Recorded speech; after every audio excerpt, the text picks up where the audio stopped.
Yep. Okay. All right. I'd like to call to order this meeting of the Hartford Select Board on Thursday, December 14th, 2023 at 6 p.m. This meeting is a hybrid meeting, which means that some or all the public body is meeting remotely and some are meeting physically in a previously noticed location where the public can attend to observe, listen, and participate contemporaneously. One member of this public body or other staff is present at the location to ensure the public can participate if desired. Please note that while we strive to provide means for those attending remotely to participate in the public comment period, there may be technical difficulties or reasons that otherwise prevent or interrupt remote public participation.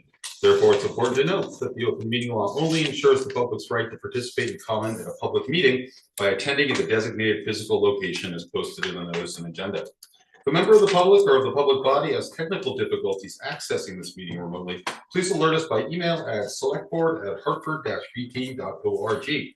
In the event of a technical difficulty that cannot be resolved, we may continue the meeting if necessary to a time and place certain. Please note that all votes taken during this meeting that are not unanimous will be done by roll call vote in accordance with the law.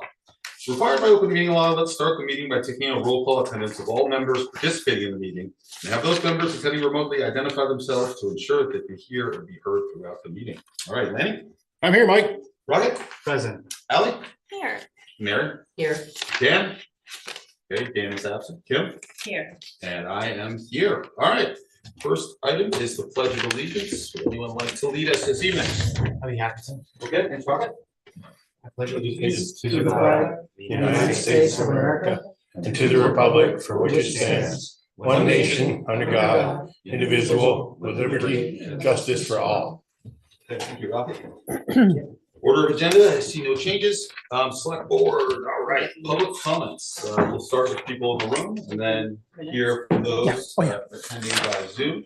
If you'd like to speak publicly, please come up to the microphone, identify yourself and your town and village residents.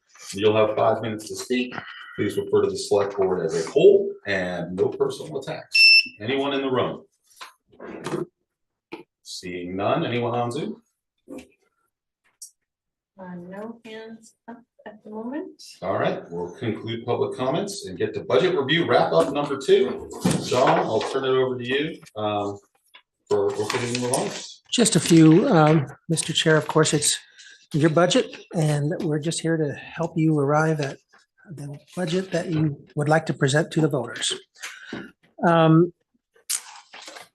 The feeling of the select board at last Thursday's meeting seemed unanimous that even by returning $2 million of unassigned funds to the taxpayers, the current draft of the FY25 budget still results in an unbearable burden on taxpayers. So with that in mind, Gail and I have spoken with department heads looking for additional savings. This effort has borne some fruit, as you'll hear tonight. In addition, in order to facilitate the board's deliberations, we placed before you 3 options for additional revenue increases and spending cuts. I think Gail and I both agree on all the revenue increases as prudent and reasonable based on our history. For those of you who feel passionately about providing greater services to the community, and I imagine that's all of us, these options feature spending cuts, which you may find painful. You will each have to consider, however, the pain to be felt if a budget perceived as asking for too much of the taxpayers is defeated at town meeting. So that's something to always have in the back of our minds. Perhaps one way to move forward would be for us to examine each of the options presented by Gail and me as a starting point anyway. One thing we would ask is that let's please continue to be disciplined and refrain from asking Gail for a tax rate impact on each and every line item discussed. Hopefully we can get to a tentative budget and then ask Gail to run numbers, after which more deliberations can certainly take place. Just a suggestion. Let's go. All right, board. This is a time for questions, things like that. You know, there were 3 suggestions for us to look over, 3 different budgets with different impacts. One, I think, was a 5% increase, one a 7%, and then one that was 12%. So, you have questions about these proposals? Got people here to answer them. Could we get a refresher on, climate action reserve. I'm confused about that being in the modifications after the 12.5 meeting, because I mean, I think there's still, I'm not mistaken, I think there's still over $60,000 in the climate action reserve.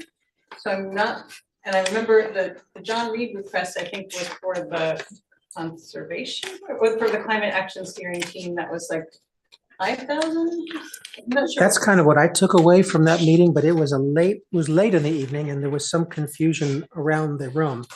I was told the following day by Dana that in fact the request was for 20 to be added to this reserve fund for future projects, matching funds for grants, that kind of thing.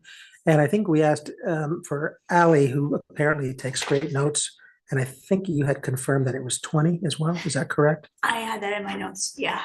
It doesn't mean it's gospel in terms of what you approve. It's just what they requested. I mean, very much in support of funding reserves, but I'd also like to know what the goal of it is for more specifically a little bit. So, I mean, I would be inclined, if that, is that reserve balance still the greatest? That's correct. Okay. That's there, has not changed. I think those are as of October 31st. Okay, because they did do the climate action plan was something that was funded specifically a few years ago. Like that's not, anyway, so their current balance is $61,066 in the reserve. So I'm inclined to either knock this down to 5,000 or to 0, depending on what the purpose of the funds are. Next. Hey, John, can you tell me more, expand upon what you said about we'll have a cut in services? Because the way I see this, I don't see this as a Can we cut answer in this services. question first? Point of order, yeah, I would love to I thought we were, follow. I mean, I had Were you all kinds making- of questions. As like a motion? I mean, basically. well, I was I'm called saying- on, so that's why I was asking. You what? I was called on. Okay. I thought you had an opinion on this climate reserve. Well, Kim did make, Gail? As far as the plan, that particular $20,000 deposit, I also asked that as well, because if their goal is to meet the climate action plan that was approved by the board and by the voters, then what are the action items that are going to be happening? So that's kind of where I'm coming from. It's on there because that was brought up at the meeting. But I think it's something that should be a discussion that, and I did speak with Dana about it too. I'm like, well, what are you gonna do with it? I know we're trying to meet neutrality in 2030 or whatever it may be, but what are the action items that are going to achieve that? So as of today, I haven't received anything, so. Yeah, I mean, I'm supportive of those efforts. But I'd like So you would suggest that we not include the $20,000 request? not add it. Currently, they have $61,000 in reserve. And Yeah. I'm saying, let's like have them come up with a plan to put that for use. And then if there's a plan, then I'm fully in support of continuing to fund it. And even if Yeah. next year it needs $30,000 or $50,000 to pursue a specific action plan, then we don't. Anyone have any thoughts, Ally? I would be supportive of that as well. I didn't know if our environmental sustainability coordinator is online tonight and could maybe just speak to potential uses. If not, then I would feel comfortable moving ahead with what you proposed, Kim. I do not see. Thoughts on the 20,000, Rocket? I'm supportive of Kim's position to strike it. And also, I also. All right, we will strike that. Okay. Strike it or reduce it to 5,000? Strike. I think it was to strike it. Strike it completely? Yeah, Did you wish my opinion? if you'd like to share it. Yeah, I'm supportive of that. Well, you got the floor again. I think you had your hand up earlier. Yeah, I want to expand upon what you said about cuts in services, because the way I look at it, I don't see it as really cuts. I don't see No, it- and I didn't say cut in services. I said we would all like to provide more services. Okay. But that it might be necessary to think about the taxpayers as we consider how large an increase to propose. Okay, I'm sorry, I misheard what you said. When I look at this budget, I see is if we make the cuts that are recommended, it won't be really a reduction in services, it's just cutting out some of the gravy that's there. I wouldn't call it gravy, but I agree that it shouldn't result in a reduction in services. Correct. Thank you, sir. Questions from the board? How would you? Oh, let me go ahead. I mean, we have three options with different increases. I mean, I think, can we rule out the 12% increase? Is that anything Well, that you find? May I ask a question on Yeah, these absolutely. options? So this is for John and Gail. I saw this email this afternoon and I was looking over it and wondering if maybe you could talk us through the differences. Because I guess I was a little confused. Option A to me looked like there were more items struck than Right. option C. But then option C, the sum was a lower reduction in the total budget. Um, And I don't know if I was misreading. I'll start by saying originally Gail took the inputs from department heads, factored those in, and then listening to the board's concern about the impact on taxpayers, presented a couple of options, option A and option B. One is much more aggressive in reducing the current budget than the other. I took a look at it.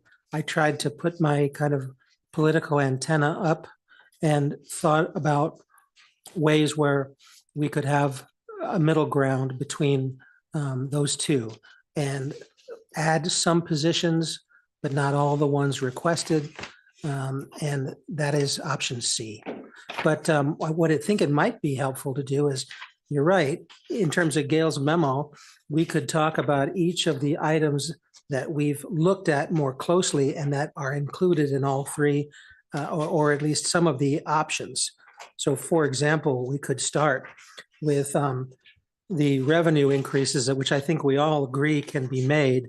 Those are pilot payments, state current use payments, highway general state aid, and interest on deposits. Gail has suggested, and I have certainly agreed, that those are prudent changes that find us an additional $79,000 of revenue. Then the question is, on the appropriation or expense side, what do we want to do, for example, with a community nurse position? What do we want to do with the community liaison position, et cetera, et cetera? Could we stop at revenues for a moment? Would that be okay? Yeah, I would support that. The, tell me what is payment in lieu of taxes? Yes. What do you mean? State and federal government owns property in town, and this is their way of paying some impact fee to the town instead of being taxed, which they're exempt. So if they have a property, they try to do the good neighbor thing and pay us something that approaches what property taxes might be. Okay. Is that a fair enough description? Yes. And then also, that, the question I had that Brian responded to about, in Fund 65, like, does the enterprise fund excess in revenues stay in the enterprise fund? Yes. Just goes, so that's not a, Right. but that's still something to look at in the revenue for the enterprise. For sure. Fund? For sure. And I think there will be later discussions about those funds, at least water and sewer, as we consider rates later in the new year. Okay. That makes sense. Did you have a- Yeah. Comment / question, the interest on deposit has been raised by $50,000 from 50,000 to 100,000. I do understand that last year was almost $250,000 of interest revenue. My concern / comment or question, let's say, is that we are allocating ARPA funds to go out to be spent, and then also potentially to be redirecting $2 million of unassigned into operating. So that's obviously going to cast off a lot less or generate a lot less interest revenue.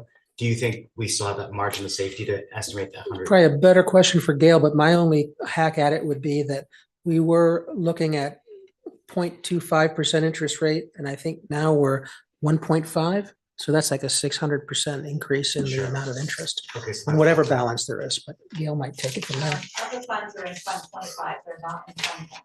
So the amount of money that's in any reserve account does not have an impact. Okay, so it would be simply the unassigned fund balance. The general fund, Right, okay, correct. And the reason why we increased it to 100,000 is because there's been a lot of discussion on the board about raising that revenue amount. I'm not comfortable raising it any more than by the 50,000. yeah, and I too would rather play it conservatively, because interest rates may drop again, and we may spend some of that money that's bearing interest. So The other part that goes along with it is those reserve accounts have projects and that are going along with them. So as those projects are executed, the balance is going to drop, hence less interest. So- right, so there's that, and I mean, and this is my concern in general with estimating upwards on revenues, is that I would vastly rather underestimate, because we may, for example, estimate WABA or, youth program fees, but then we might have an economic crisis next summer or something happen where those go down. We may, there's just, and then the same goes with fire prevention or some of the emergency services that we provide. I don't think it's prudent to necessarily budget predicting catastrophe, but revenue based off of catastrophe, let's say. So that's kind of my concern, but if the two of you feel like this is a fine number to increase it by, I mean, I don't want to be so off, so conservative that we're wildly off, so I do think that makes sense. That's why we didn't increase fee for service. We went back to each one of the departments Yeah. and asked them, and it's really important that we're not inflating revenue just so we can get a bigger budget. Right. Okay, I'm happy with the 79,000 upward estimation personally. On that more recent reserve account summary, are there any of those that are just ready to retire that are not utilized, that the funds could be? We went through it when Leo was here. We went through and closed out all of the reserve accounts that we could close out at that time. The accounts that are open right now are active and being utilized and earmarked for projects. So the reserve accounts are off limits. Okay. I mean, I'll take your report. It's just, when I went through the list, I was wondering how many of these, if there were some that were not super active. Okay.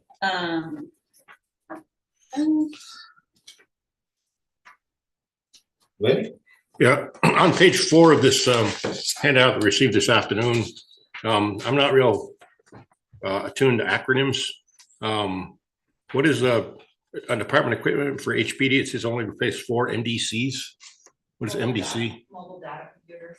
Okay, that's the They originally In-crowd. had asked for 8. That's the cruiser computers. Right, okay, right, and then the staffing reduction by 1 position, is that a position that's currently filled or not? Both of the positions that are being, I'm sorry, John, may I ask you? Yeah, please. Both of the positions that are on there to have removed for fiscal year 25, not eliminated, just not filled, are vacant positions, Okay, the same with the highway department correct? position, okay. The thinking was, we hope they are filled, and if they are filled, we'll immediately ask that the board give us the funding for them. But we don't want to continue to budget based on several open positions. So we'll hope for the best, but plan for the worst. So within DPW, the position there is it actually the highway, or is it water or sewer, or? Water and sewer enterprise funds, so they don't play Right, a role in this, they are highway. okay, so the question I would have is, we're short-staffed right now. How is that going to impact coming up into this season that we're about to approach, plowing schedules, plowing cycles that we have? Because currently we don't have enough drivers for plowing cycle to be less than, once every 10, 12 hours. If we find a candidate that's qualified, we'll hire them. We'll find a way to hire them. It is funded in 24 anyway, right? Correct. So how many positions do we have that are funded in there within highway itself? Do you know? Off the top of your head? Brian sent you that long email. Yeah. I don't It's in recall his the number. presentation too. Okay, Yeah. there it is. Mr. Chair. I think there are several positions in both highway and police, and we're just talking about not funding one of those vacancies. Okay, and then, There's four vacancies in highway. right, and then the other question I had was on finance, contracted services, $2,000 from that. What is that gonna take away from you that you could use? Just trying to be a team player. Okay, so it's not gonna really cripple you to be able to do your job? Well, it's fine. Finance is the department that is the glue of all the rest of the departments. So it's a concern to me that if we're taking away the ability of people within finance to pay for all the activities in town, that's a bother to me. It's a contracted services, and we do have some actuarials and other things that are coming up that I can negotiate having the payments split over more than 1 year. And I also know that the team that I work with, if I'm short $2,000, that they would be more than willing to Right. come up with money. I understand your ability and your desire to contribute to cutting. I just don't want to cut you so short you're not able to do the fundamentals of the town. Sure. Okay. Yeah, if I could just return to my original question, if we could just quickly run through, just going through 3 options, I'm having trouble understanding this price discrepancy or the cut discrepancy between option A and option C specifically. So just starting from the top of that, the community nurse being cut from option A, I see that as $150,000 reduction. And then I see option B and C, I'm interpreting that as cost sharing between another town. So instead of 150,000. Or just hiring a part-timer. Sure, okay, so I see that. And then the next one, the community liaison, which would be the proposal there, cut it in option A would be to push that a year back and wait till the community safety review is completed, which I actually think is not the worst idea. I mean, we've gone through a lot as a select board and as a community to fund community safety review and then to shop that out, select someone, and now they're about to begin work. So I personally would be fine, comfortable with that, and it does take out a nearly $100,000 line item from this year's budget. The following one. Can I just respond to that? Sure. Just keep in mind that the community safety review will be completed most likely in fiscal year 24, which we're in right now. Yeah. And so this position would not be implemented until after the safety review was finished anyway. Yeah. But it would be funded if there was a desire for it, which is a likely outcome. Right. Yeah, I mean, I guess I can't comment on why you would think that's a likely or unlikely outcome. I don't know, maybe you have information that I don't, but I would just say that being neutral about what the outcome could be, if we are, for example, willing to, I like this idea of not budgeting for the salary on HPD and DPW, certainly keeping those positions, but then allowing for the flexibility of our unassigned fund, which I think we can all agree is quite large, to fund those salaries. I would be comfortable doing the same thing with this position. What is it called? The community liaison, where we know HPD and DPW both, we definitely want those positions filled as a community. If we are willing to say we want these, but we're not going to fund them and leave that to be open, I don't see why we wouldn't do that with something that we feel is more hypothetical, pending the results of the CSR. I think that that's a possibility to look at, but just keep in mind, it is likely to not be the same 7 people sitting here when the decision is made as to how to implement the community safety review. So I don't think we can speak on behalf of the board at the time, like taking unassigned funds to allocate towards something. We can't say now that we're gonna do that unless we just add another $94,000 to what we're gonna take out of the unassigned fund now. Like, it will be the future board's decision whether they take it out of unassigned fund. Is that correct? It is why we are, I think, going to ask for commitments about the DPW and the police department. Not that it would, not that it would bind the board, but it would hopefully bind the voters, the selectmen that are remaining on the board. Well, with all due respect, my understanding is that the voters pass the budget and then the town management implements the budget to the best of their discretion, which would include the unassigned fund, subject to the purchasing policy, right? So I don't think we're getting heads and shakes, nods and shakes. Yeah. So the unassigned fund can only be utilized with board approval. Okay. So if you were to go with, I'll just say the one to not fill the public works department position Right. in 2025. At the time when we finalize this budget in January, the board needs to make a motion that if that position is filled, that it will be paid from the unassigned fund. You Gotcha. can't, nobody here on staff, including the town manager, can utilize the unassigned fund without board approval. Gotcha. So that's, I guess, that's the, maybe these are two different funds that I'm confusing here because that's the unassigned fund that accrues year over year, correct? Within any given year, there is discretionary operating budget, which would include salary savings and unspent funds that were allocated to that year that could be used as salary for, in this case, the community liaison. Is that correct? But that would actually be the best case if we did have excess during Right. a year to And- utilize that versus using more of the unassigned fund. Okay, so then Kim, to understand your argument, you're saying that you would like to see that we propose to the voters leaving that budget space within the fiscal year 25, so that in the event that there is a determination that the funding is there, that we would not need to rely on there being operational flexibility. Is that what you're Yeah, I saying? mean, I think, Okay. I think I made myself clear that obviously, the administration manages the budget however they're going to manage it. Right. I would love to see us be accountable for funding the positions that we want to have in the town, and if those positions do not get filled, I would love those salary savings to be put in the unassigned fund and then used to offset the next year's tax rate. As opposed to, I'm still super unclear about how salary savings have been used year to year, and I am choosing which battles to fight. So I don't know,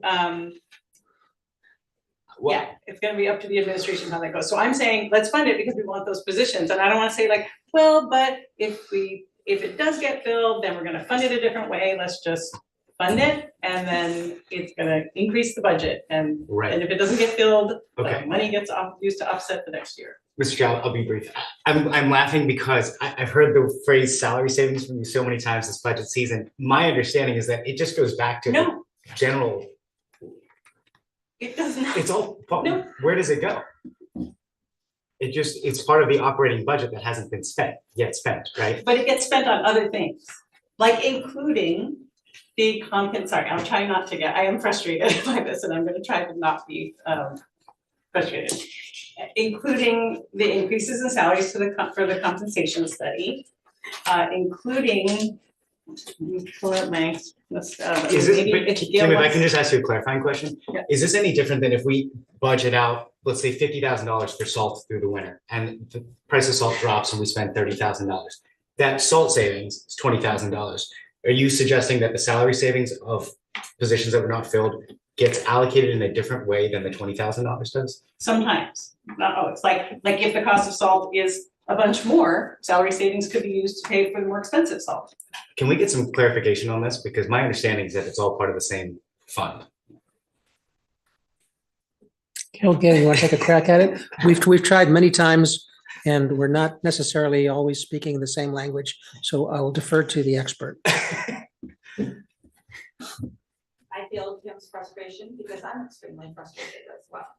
And what happens with the general fund, as I've stated many times before, the budget is approved, Mhm. it is executed by the town manager. If we have line items that are not executed, we have one fund, it's called the general fund, all the money goes into there. Right. And so if there are items that are not executed, the money stays in the general fund. If there is a need to use it elsewhere, it is used elsewhere within the general fund. It doesn't go to a different fund for it to be executed. Whether it be salt or salaries or anything else. Or porta potties, Right. or So Kim, dog food, or whatever it may be. so that's my understanding. So Kim, I guess I'm not really understanding what you're saying in terms of, I don't see how salary savings are different than savings elsewhere or unspent funds elsewhere. And so that's what I'm a little bit confused by. Well, I think where my overarching objective in I think I talked about how looking at the budget book year to year, looking at like when we're using encumbered funds for just regular operating expenses that are not a specific contract or a construction project or something like that, like that makes sense to encumber those funds. So say you're working on a paving project, you've got a contract with the paving company, and it's gonna get finished in August, which is after the fiscal year ends in the end of June, then clearly you're gonna say, oh, we're gonna encumber $300,000 of this paving budget to use to finish this paving project. Okay. What I find is confusing for us all to understand is that when encumbered funds are used for things like materials and supplies, and including contracted services in the finance department, I mean, it's listed right in there in the narrative. Encumbered funds are used to reduce the amount that's fine, but instead of encumbering it, it could just go into the unassigned fund and then get used to offset overall. With salary savings, there's, it's hundreds of thousands of dollars that get used for other things throughout the year. I could not find the electronic version of this document, but, in 2023, there was a total of $818,233 in salary savings. Okay. I think if I'm reading this correctly, about 408,200, no, that's from 2022. Toward fiscal 24, maybe 538,000. So it's being used for other stuff. It's just not, so it's confusing as to why. So Kim, last year we budgeted $1 million of the unassigned fund to offsetting. And then we didn't operational use costs. it because we used this other stuff. Correct. My understanding, and please correct me if I'm wrong, I would love to be educated, as embarrassing as it might be, but my understanding is that unspent funds at the end of the year get rolled into the unassigned fund. But the unassigned fund is created, or let's say refilled, at the end of every fiscal year. Is that correct? So the only difference between the two is within any given fiscal year, we can only touch, as I'm understanding, the part of the unassigned fund that the select board has put in the budget and had approved by the voters. Anything else, which would include salary savings or other material cost savings, are part of that same fiscal year and that operating budget. So probably when you're talking about there being 500 or let's say $800,000 of salary savings or money that we allocated aside for salaries that were not spent because the positions were left unfilled, that to me would make perfect sense then of why we did not decrease the unassigned fund balance by the $1 million that we had gotten voter approval for. Is that all correct? Or am I grossly off track here? You're very close. Yeah. You're very close, and Close enough to vote on? Honestly, Okay. So, Yeah, I can just lose this battle. Just say that. well, just with all that said, then, I mean, I think maybe we're weak, if I'm understanding your position correctly, which maybe I'm not, but is that I guess I personally would rather be of the mind that we, in not knowing, like, we've committed our community with, of course, voter support to this community safety review process. I like the idea of a community liaison. I like the idea of community. I personally like these ideas, but I also do think that with a huge turnover in town management over the last year and a half, 2 years, and with these next steps that we're taking, by including salary line items like this $94,000 in advance, that's budgeting that into next fiscal year 25. If for some reason through the community safety review, it's suggested that we should do something, take a different tack, or the community decides that we don't want to do that, or it goes unfilled, that's $94,000 that would be, in your phrase, in salary savings that would just be left in fiscal year 25. I personally would rather, that then creates this risk of us continuing to grow the unassigned fund balance rather than actually spending down that unassigned fund balance, which I think we should do. So I personally would rather, I'm of the philosophy that we should be a little more judicious and sparing in terms of the way that we budget for next year, knowing that we have $3 million on the unassigned fund, of which we'll ask maybe $2 million of the voters to allocate to this fiscal year. So I would rather be sparing in the way that we budget And if this does get passed, and if it does turn out that the community wants this as recommended or not recommended, then we have that flexibility within the unassigned fund balance, rather than over budgeting for it now. I see that, and I think coming from just, I think this is my, whatever, 5th or 6th budget, that fiscal 25 is a long way away, right? So, Not that long.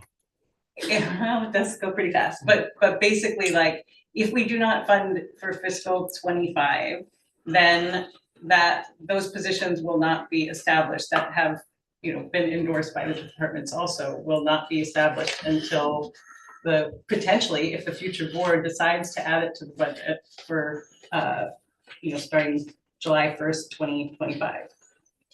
Right? Yeah, I understand what you're saying, Kim, is that you're saying that they've been endorsed by the chief. However, we do not have any results back from this community safety review to see if this is a direction we really need to go towards. And what worked in Rutland may not serve Hartford. So I understand that these positions serve Rutland well. Rutland's different than Hartford. All communities are That different. wasn't even consideration. Well, but the thing is, though, we don't have any information. And here I am going back to trying to get some data to make decisions from. I mean, we're spending the money on this community safety review. It seems that we should utilize what we're getting from this community safety review to perhaps create a position or within the next year based on what we get back. Call it a community liaison, call it something else. Okay. But that gives us the time to take that data, digest it, and come up with an idea of what we want to go with versus just throwing money out there, not knowing what we're looking for. Because we may very well, when we get the results back, be looking at something that $94,000 will not fund.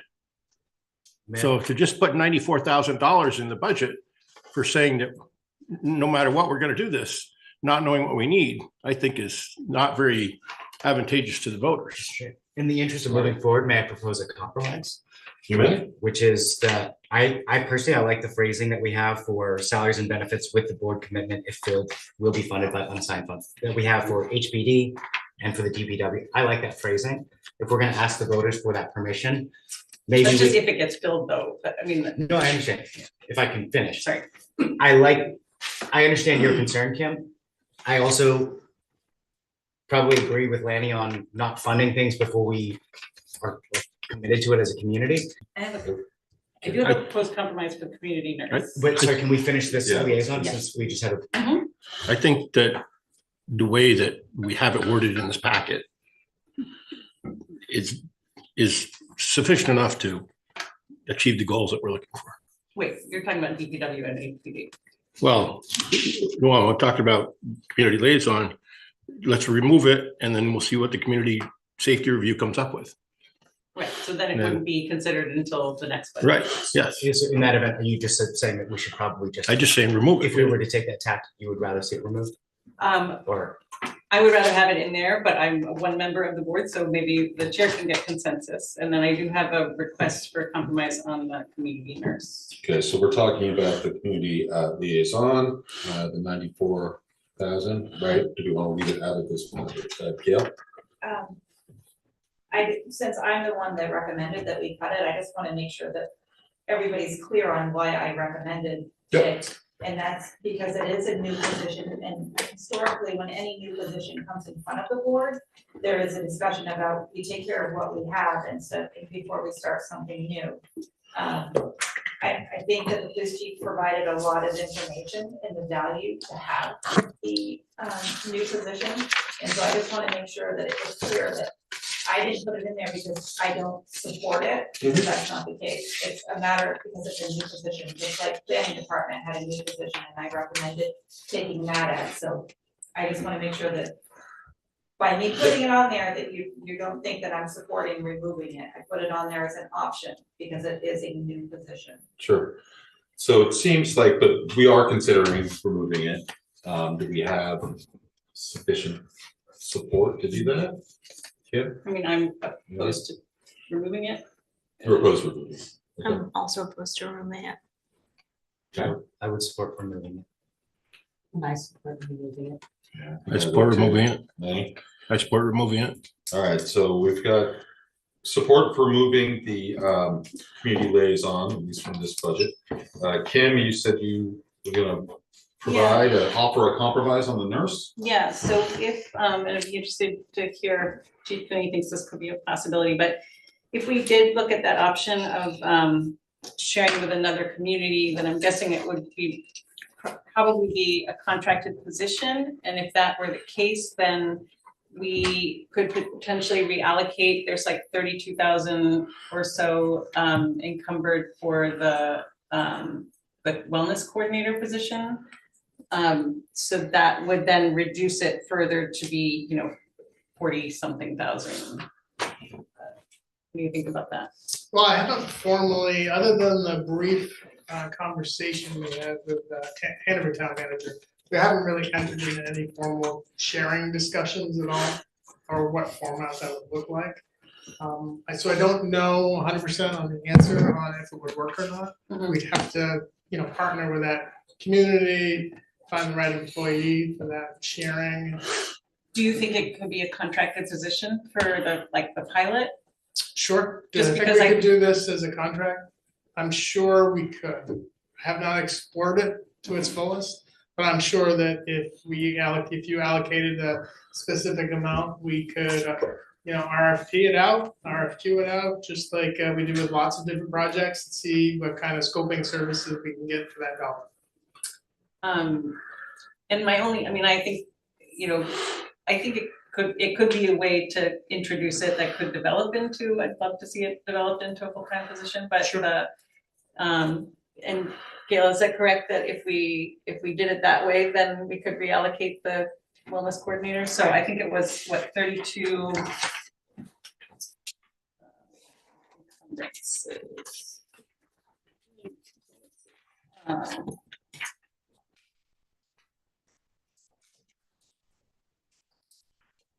Oh, it's in my finding. Do you want me to find that specific amount? I'm getting it. Okay.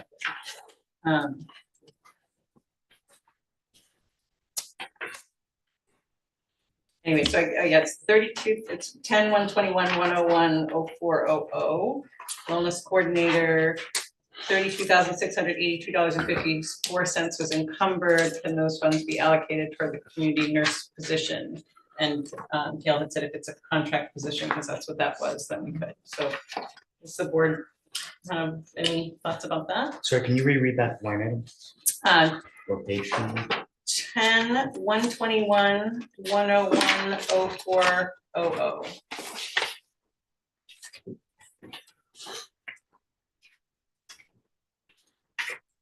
Page 2.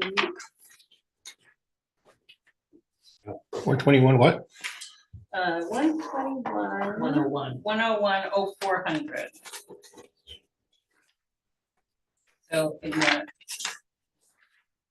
I think we had originally budgeted something like 40 or 50,000, but only 6,427.73 was used.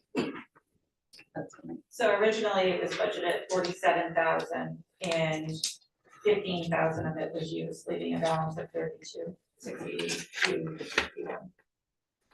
And that's sitting in contracted services and encumbered funds. Okay, in the town managers.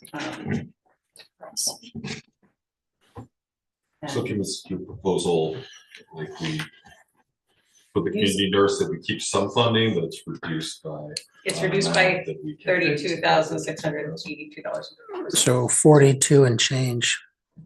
Okay, we have two community nurse options, right, 75 and 150. And so we reduce either one of those. Well, I think if we're gonna do, I think It's a contracted position. called the contracted 75, position, right? it's probably the 75. Okay, and so what's that, I like that. what's the 75 after that? Which one is not regular, 42. 42,000 and change. 42 and change? 42,318, is that it? 42,317 and 46 cents. Okay, so we have that proposal for the community nurse, we keep in 42 and change for that. So 42, what's the number again? 42 what? 317.46. We don't put decimals in our budget, do we, Kim? Do we, Gil? You're right. Yeah. So I do have a concern about, I mean, Scott has not had the opportunity to approach any other community about this. I don't know what we're gonna get for $42,000. I mean, that's. No, it's still gonna be 75,000. There's just 32,000 that had been dedicated to the wellness coordinator that didn't get spent under the transition of management. Right. So we still will spend 75,000, but It's an offset. the tax bill for this 25 fiscal year will only, the taxpayers will only have to pay 42,000.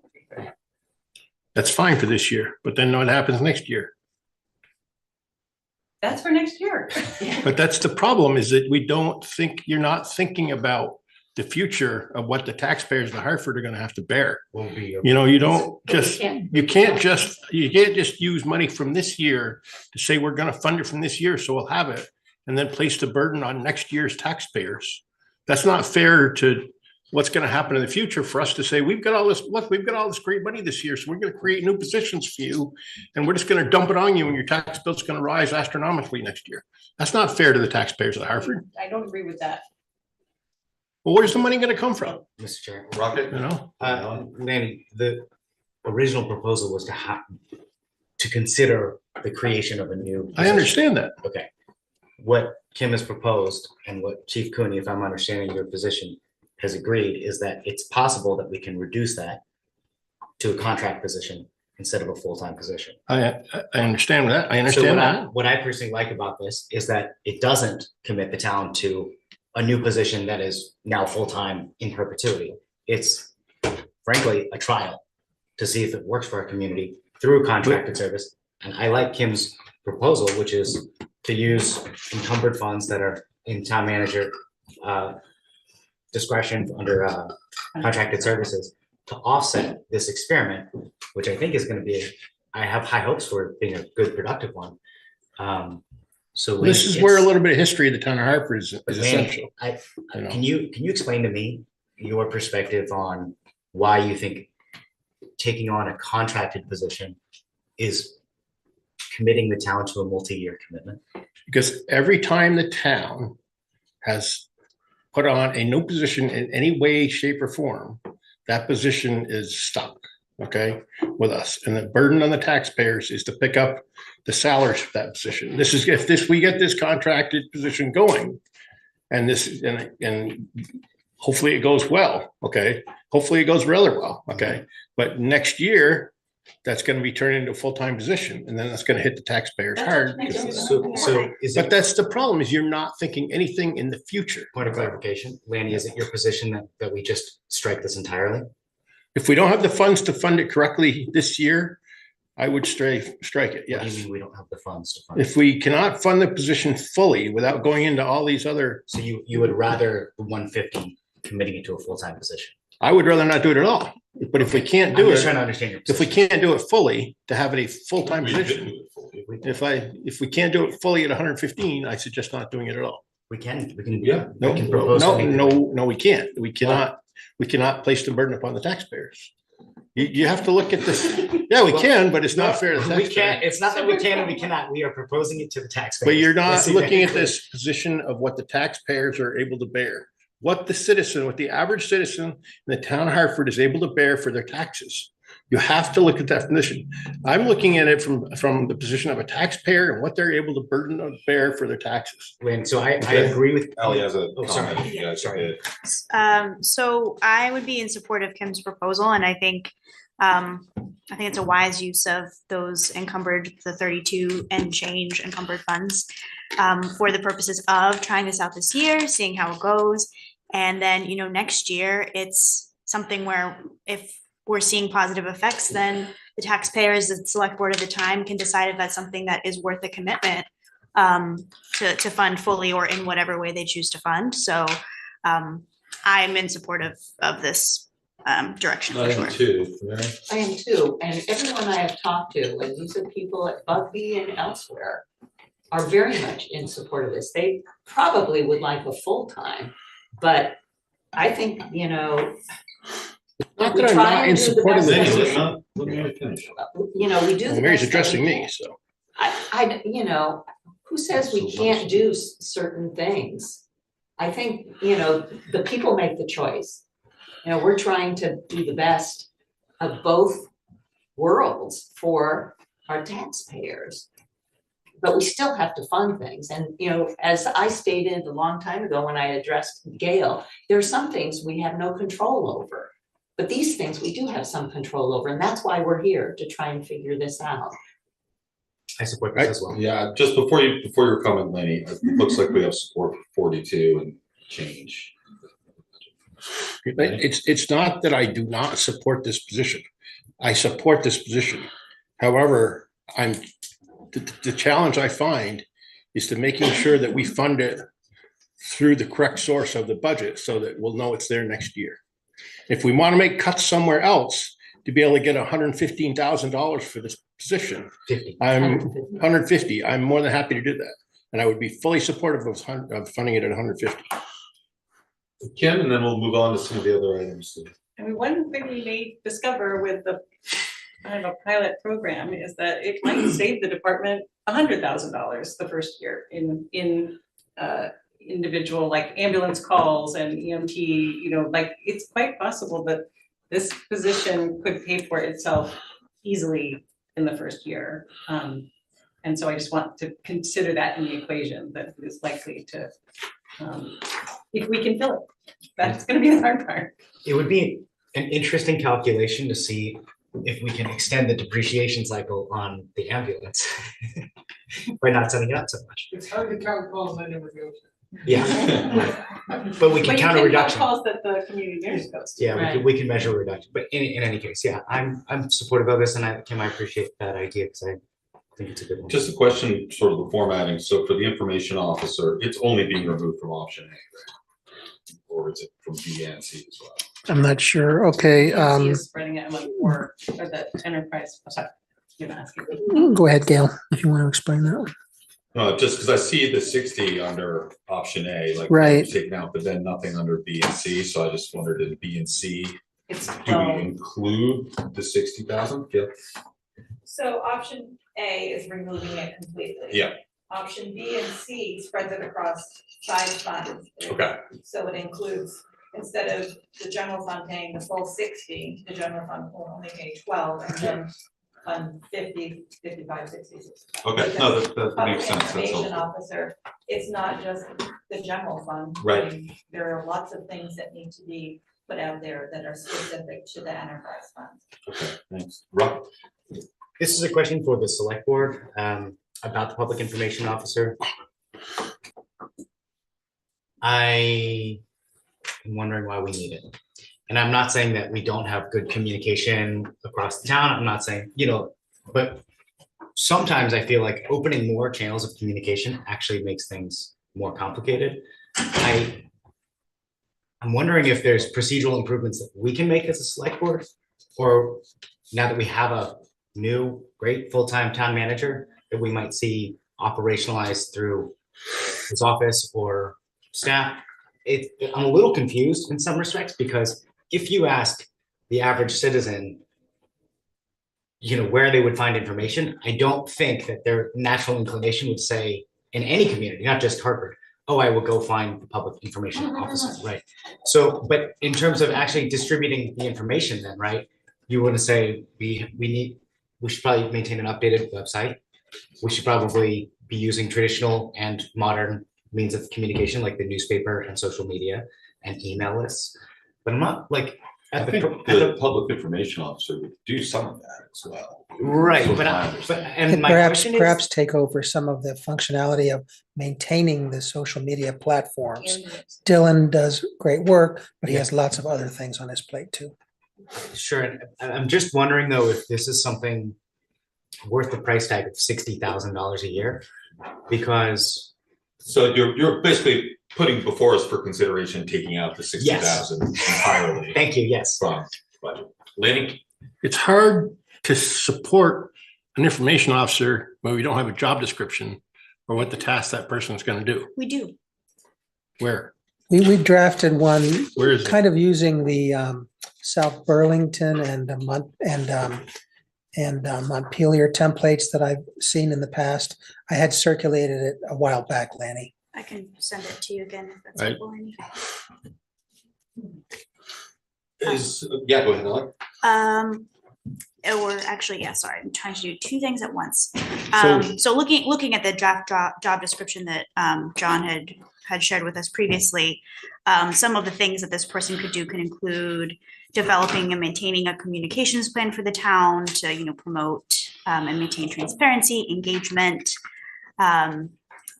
more kind of outreach and awareness around town projects. Also a piece, and this has come up with our strategic plan for equity and inclusion, critical incident messaging. So there's a person who is taking part when there's that emergency triaging and being able to offer that critical incident messaging. I've gotten a lot of feedback from community members, you know, when there was the flood or when there were other critical incidents in town, that it was really hard to find out what was happening, and that they heard it through some other source, but not directly from the town. And they found that to be frustrating. They wanted a clearer messaging and communications around emergencies directly from their town.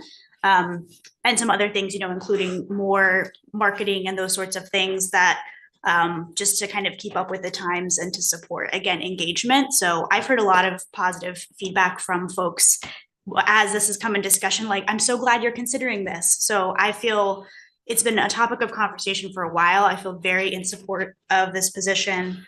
I hope we can fund it in some regard, either part-time, full-time. I know the One proposal is advance we're part-time. making, even aside from the PIO, is the new sign that Scott Hausler's been working on, the public information sign to be posted right here on the corner to give updates on a variety of things that are happening in town. Yes.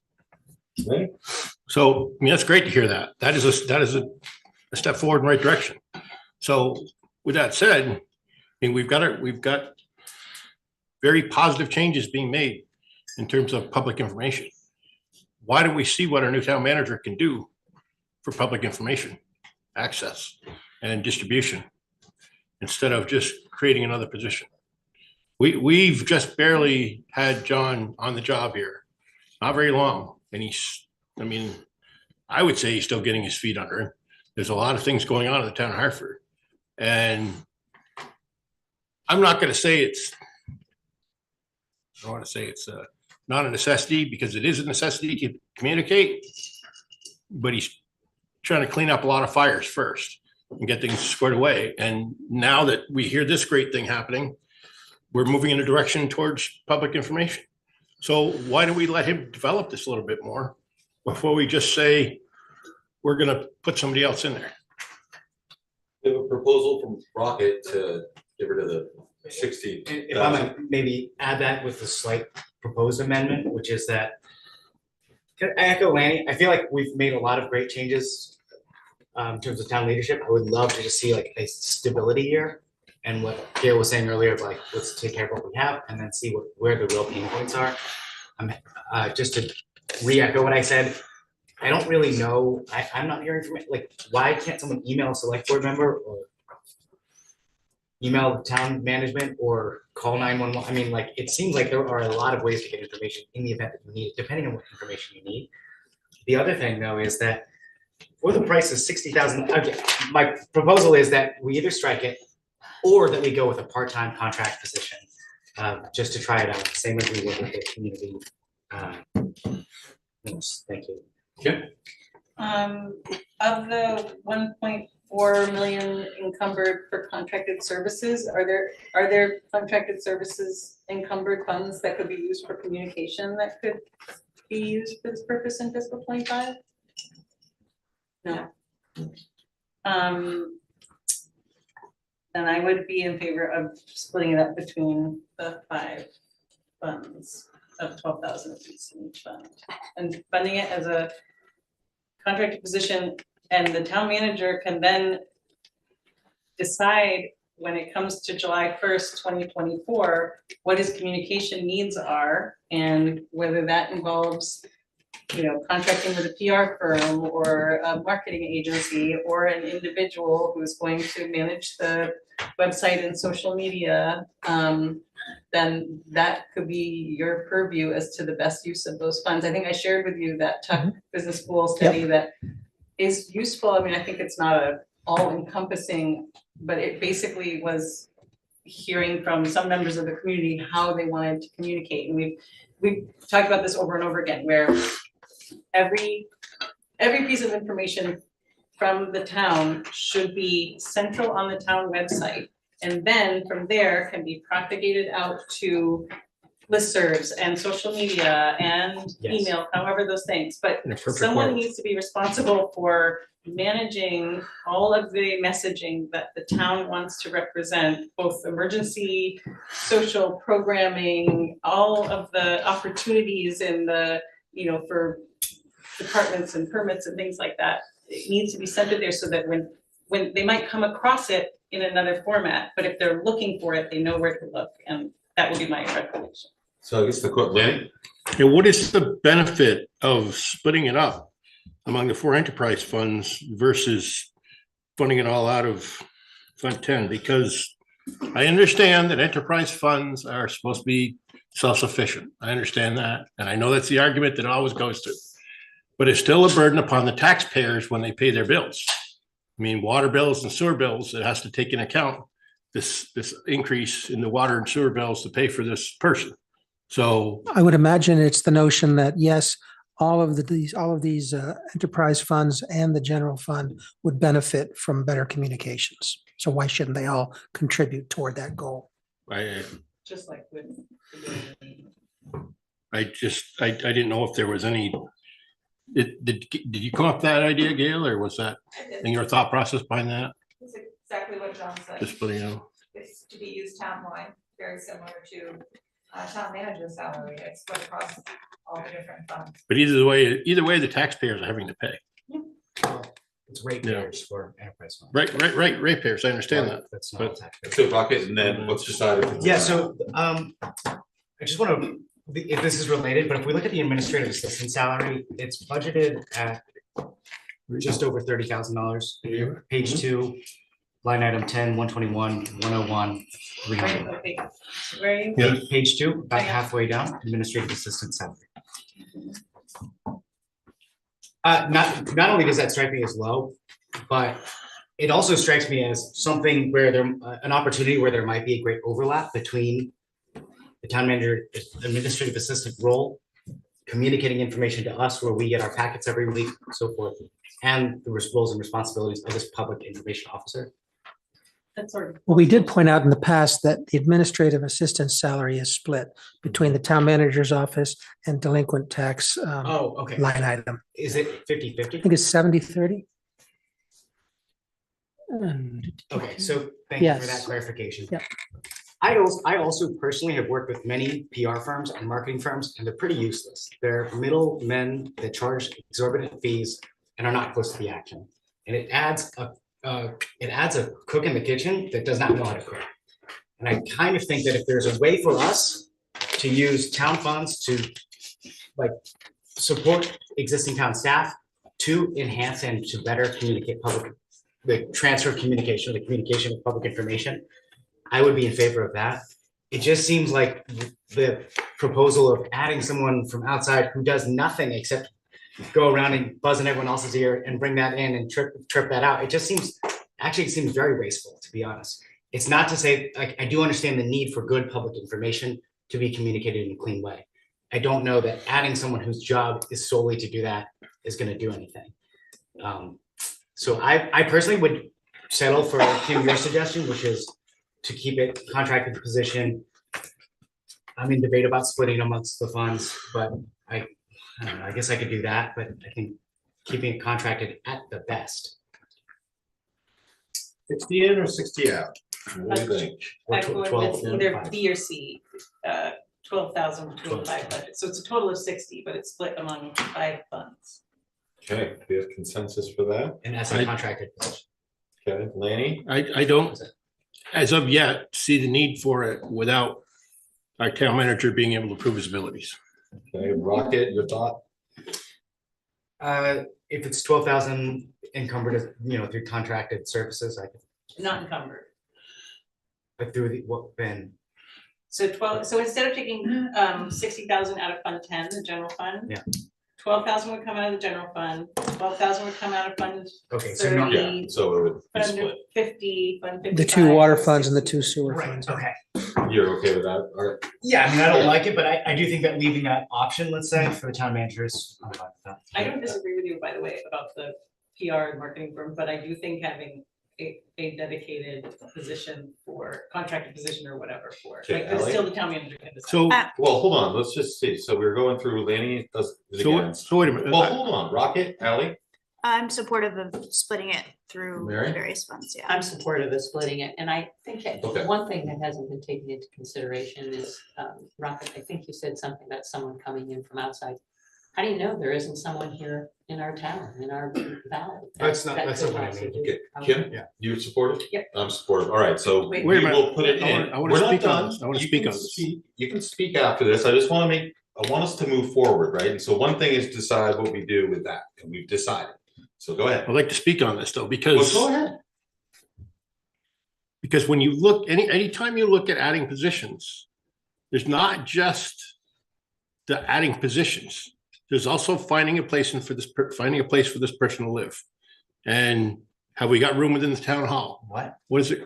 to live? To live within, to be within town hall, okay? To work. If we're gonna hire some to work from, No, it's yes. just a contracted see. service. If it's a contract of services, that's fine, but if it's a person that we're gonna put on staff in town hall, okay, we have to look at where that person's gonna be.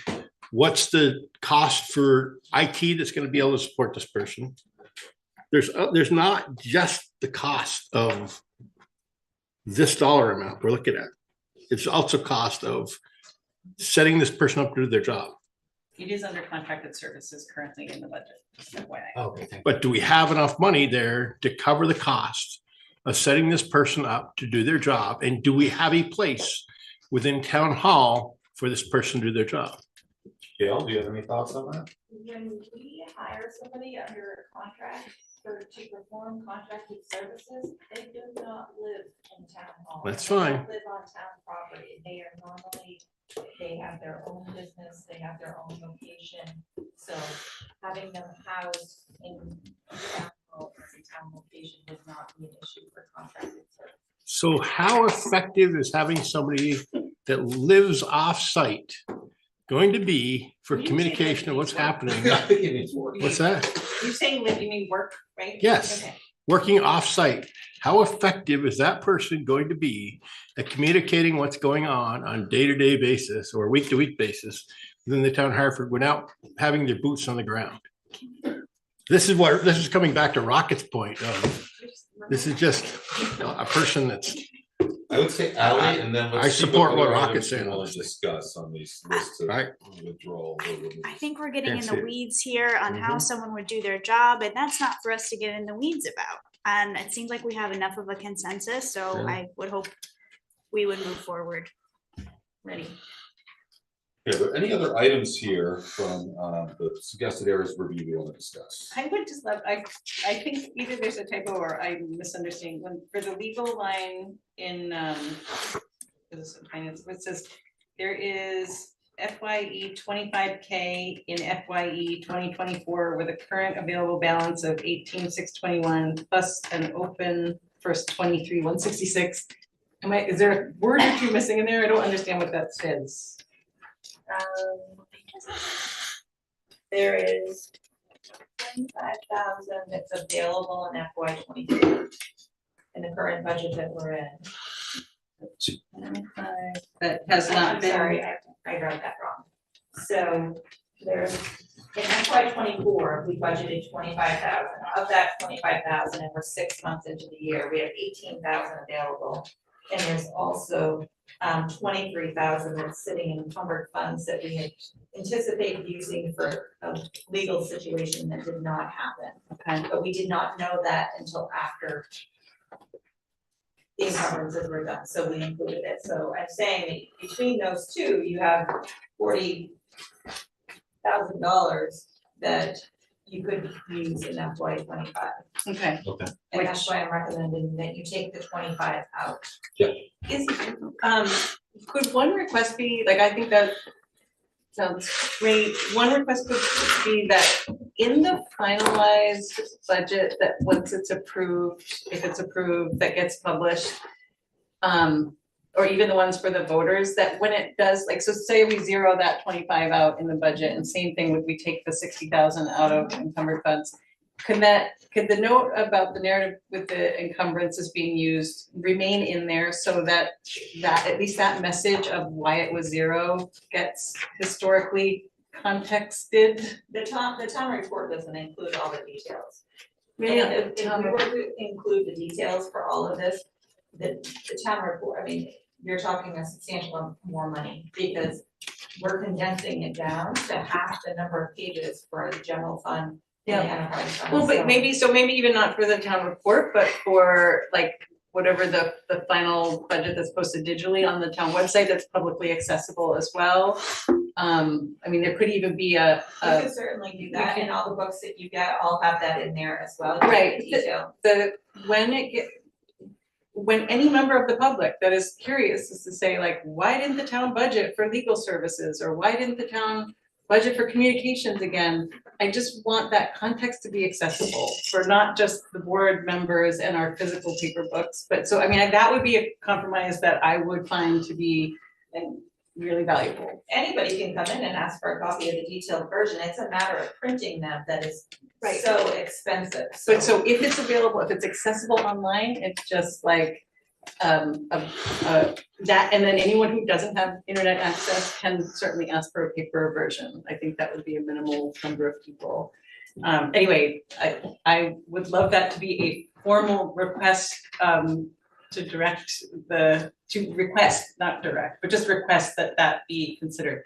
And that would really speak to my concerns around when year to year, you know, say any person in the community is wondering, like, you know, why didn't the town budget for communications, and then can understand that we did it this way, or why we didn't, like, to understand why that number might be 0 or 12,000. So am I understanding this correctly, that you're wanting to have the finance administrator on every line put a narrative about why it's the way it is? Where there's an encumbrance, yes. I mean, it's in there now. You look at the finance department page. It's almost every single line is lower due to encumbered funds. Like, the narratives are in there. And it adds context. It's really helpful for some people. But if you guys don't want it, I'll live without it. Well, I mean, it sounds like they do it, it's just right when we print them, right, you don't include all the narrative details because it's. Right, and then it's say, whoever, you know, whoever new board members are next year, they're gonna get their new books. They're not gonna get their books from 23 or 24 or even 25. They're gonna get their fiscal 26. You know, they'll get the printed version of the 25, and it's so. I mean, I have a whole bookshelf of my silly budgets and all the notes, and then I go back. So anyway, it's a valuable tool for people to understand what is going on. Gail, did you? I think a better compromise is when we put the books together, when we're doing the budget, we can add the comment that was finalized in, like, for right now, we're looking at what was finalized in 24. You can add that comment, and so you would have it in front of you, but you're adding like another 25 pages to everything. So doing that during the budget process would be perfectly easy to do. And once we finalize the budget, I'm fine with doing the final narrative, the board column, and what it's going to be, and that can be available online, but I object to having it printed. No, I absolutely agree. Yeah. Ridiculous amount. Thank you, I appreciate it. I think that's an excellent It compromise. seems good. Any others, so you want to review We're any gonna other? take out the 25 in legal then, Yeah, because we're gonna use encumbered. yeah, so 25 legal. Are there other areas we want to discuss of these particular items? Anything that jumped out? I know Lanny asked about the staffing reductions. Oh, I will point out that I think, it looks like to me, option C is where several assessor offerings have been planted just because of lateness of the hour, probably. So those I don't think are very controversial. And I don't think finance, the two items from finance are controversial. Then you get to HPD on page 4.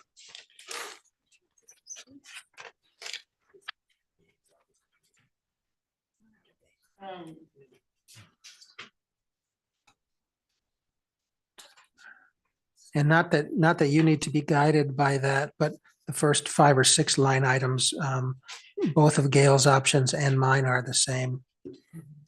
Mr. Chair. Yeah, right. So John, Gail, I know the rest of this, well, I guess the sum totals at the end on page 5, I'm still confused about. Because they don't, back of the napkin math doesn't seem to add up those columns, so. Can we stick with PD for a second? Well, and then, but that and I'll finish here. And then the other thing, just before that with the assessor, I guess I'm just curious why those were taken out in option C, but not A and B. As I said, I think it's a timing issue. Oh, so We it's- heard from Rick very late in the game, and I gather Gail may have just put it in that column. Okay, same goes for the housing development specialist, why that's an A, but not B and C. Well, that's because, again, Gail had a very austere proposal in option A. Yeah. And in the option B, I think she leaves it in. I certainly felt that after hearing from Lori about workload Yeah. and what she hopes to accomplish in that office, my own suggestion was to leave that in. Gotcha. And I mean, for myself personally, I'm comfortable with everything I see here. I would wonder if we might take the same tack with the housing development specialist that we do with HPD and with DPW. Is there a rationale for funding it in option B and C versus taking He the said it sounded like there was quite a lot of work. Oh, no, but well, Very much. sorry, same with HPD and DPW. Our desire and intent is to keep those positions open and hopefully to fill them, right?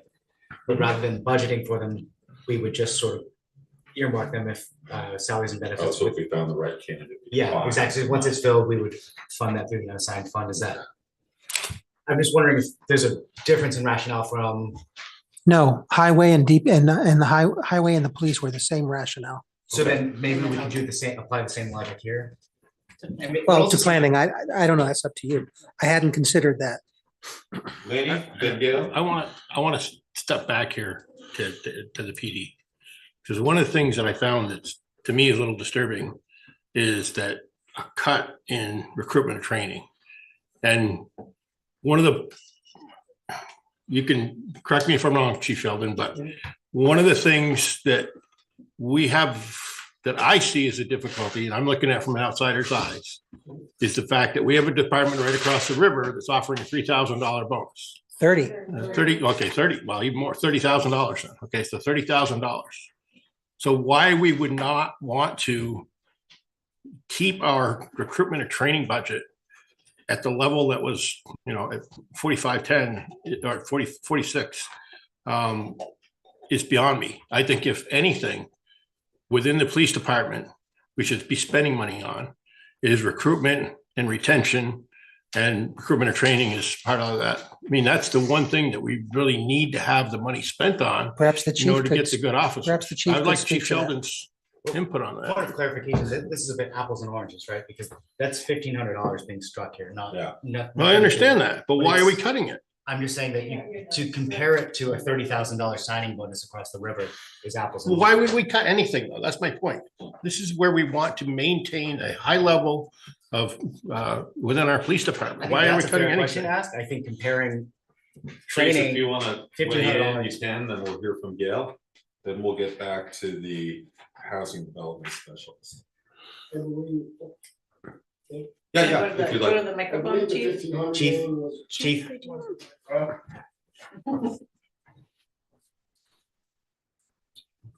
The 1,500, if I'm looking at my notes correctly, was for career fairs. We put 3,000 in the budget, which we didn't have before. To send the recruiters to career fairs around New England area. We cut it down to 1,500 instead of 3,000. It's money we found elsewhere in the budget in the past. We decided to try to fund it this year. So cutting it to 1,500 is still, cutting it by 1,500 is still 1,500 more we had. Do you have any idea of how many recruits you could see coming, or even interest you could see coming from a career fair? Well, when you look at DEI, you can't just recruit locally. You have to recruit outside of the state of Vermont to reach the applicants, the minority applicants you want. So when I talk to the recruiter, I say, as long as you can drive there, you can go. We don't want to pay for airfare and hotel rooms, but if you want to drive, if you can drive to New York City, John Jay College, which is where he went, yeah, we'll pay for one night in a hotel if it's necessary instead of driving back. So to reach those people, we do it either through career fairs or advertisements in national publications. Well, my question is, how much interest do you have to show for that? If there's no interest to show from spending the money, I'm fine with cutting it. I just really, to me, it's important to be able to maintain and recruit good people. I agree with you. We get a lot of interest at the career fairs. We hand out a lot of information, according to the recruiter, Sergeant Duncan McDonald. However, getting the return application is always the issue. A lot of people take our applications and our folders and our binders and walk away and say yes. We do get some interest back. As far as the recruitment bonus across the river, that's not really showing to be successful. Retention bonuses or hiring bonuses are not necessarily fruitful. I just want to make sure we're doing all we can to attract and maintain good officers in the town of Hartford. In general, if you look at it from a leadership standpoint, which is my background, we don't have a recruitment problem in law enforcement. We have a retention problem. If our people hadn't left, or we didn't lose a lot in Hartford, but other agencies have lost a lot of people because of the environment and culture within their agencies. So I'd rather spend more money on retention, which you notice in the budget, there's a lot of employee appreciation, like 3,000 here or 2,000 there. That's more important to retain the staff we have because of all the training dollars we have invested. Recruiting is important, absolutely, to bring our numbers back up, but retention is honestly more important. Cutting it to 1,500 from 3,000 is still 1,500 more than we had. Okay, you're fine with that. I I appreciate the explanation. Yeah. I appreciate the explanation. Gail, you had something on this you wanted to comment on? I just wanted clarification on the new position in planning. It is not the same as Okay. public works and police, This because is new. those two positions that we're tabling are actual vacant positions. The position for planning is a new position. So I want to make sure that we're clear on that. Thank you. Similar to the community liaison and the community nurse. Okay, Ally, and then Kim. So just to briefly say that I feel strongly about having this new housing development specialist position. I hope we can keep it. I feel like every time our planning and development director comes to the board, there's some like fantastic new initiative, and I don't see that ceasing anytime soon. And I appreciate the innovation of the department and just constantly looking for grant opportunities and ways to support our community's growth and vibrancy. So I think this position is necessary. I'm very supportive of it. Certainly Lori could speak to it if you wanted to hear from her, but she's let me know that by not having extra help in the office, they don't have the capacity to do things like work with the other communities. White River certainly gets a lot of her attention, but Wilder, Queechee, Hartford Village could be designated as village centers. West Hartford Village is not yet designated as a village center. White River Junction is eligible with its downtown designation status, and we've taken advantages of these programs in the past. But I do think there's lots of work she knows that could be done if she had more staffing. Is that fair enough, Lori? I don't believe that was one of the things when I asked her what was going to happen. I don't believe that's one of the things that was mentioned about turning us into a downtown area like that. I asked more about, what's that? I asked more about what the position was going to be. That wasn't part of that, but that's okay. So thoughts on the position, we want to keep it in, we support Kim? Yeah, I'm in full support of adding this position. I think it's long overdue, honestly.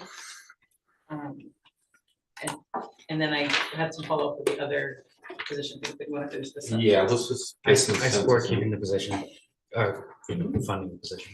I do not support the position. Okay. We have consensus, or we have majority, that have this position. And Kim, you had questions on some other ones, Just please? because we haven't made a decision yet about the HPD and DPW positions yet. I think there's been a lot of discussion, but I have one or two more questions either for Gail or the chiefs for me done. Gail, you said there were 4 vacancies currently in DPW. Do you know how many there is in HPD? Like, I guess I'm curious as to how many years has there been at least one vacancy unfilled, would be my question, if anyone has that. Yeah, There's been at least one. okay, then with that for both departments? I would say. No. Okay. Like if it does seem that it is, like I do want to budget to our aspiration, and same thing, like, you know, Lanny, if we take it out of the budget and then we say we're gonna fund it with the unassigned fund if the positions are filled, and we're still then, that's gonna put the next select board in the position where they're gonna have to add a position to the budget potentially rather than reduce it. So it's a similar thing, but it's a bigger number. Right. So just with that caveat, my first choice is to just fund the positions, but I'm definitely receptive to the compromise of making this formal, authorization to fund it through the unassigned fund if we're not successful, if we are successful. So we wouldn't budget it, but we would hire these people if we had. And then, but we would commit, this board would commit to using unassigned funds to fund the position if it were filled. Okay, Lynn? And my same argument still holds true of, you gotta have a place for them to be, for them to work at. It's already an existing position. Those are not new. These are not new. No, we're talking about the new position No. Oh, and planning? with planning. That's what I'm talking about. No. I'm talking about planning. No, Oh, well, that's what I'm saying. I mean, coming back to this again, though, 73,000. Okay, we're still looking at where this position is gonna be. I mean, is this a position that's gonna require a vehicle? Is this a position that's gonna, I mean, looking down the road, is this a position that's gonna require, you know, what is it gonna be to staff this position and set them up to do their job?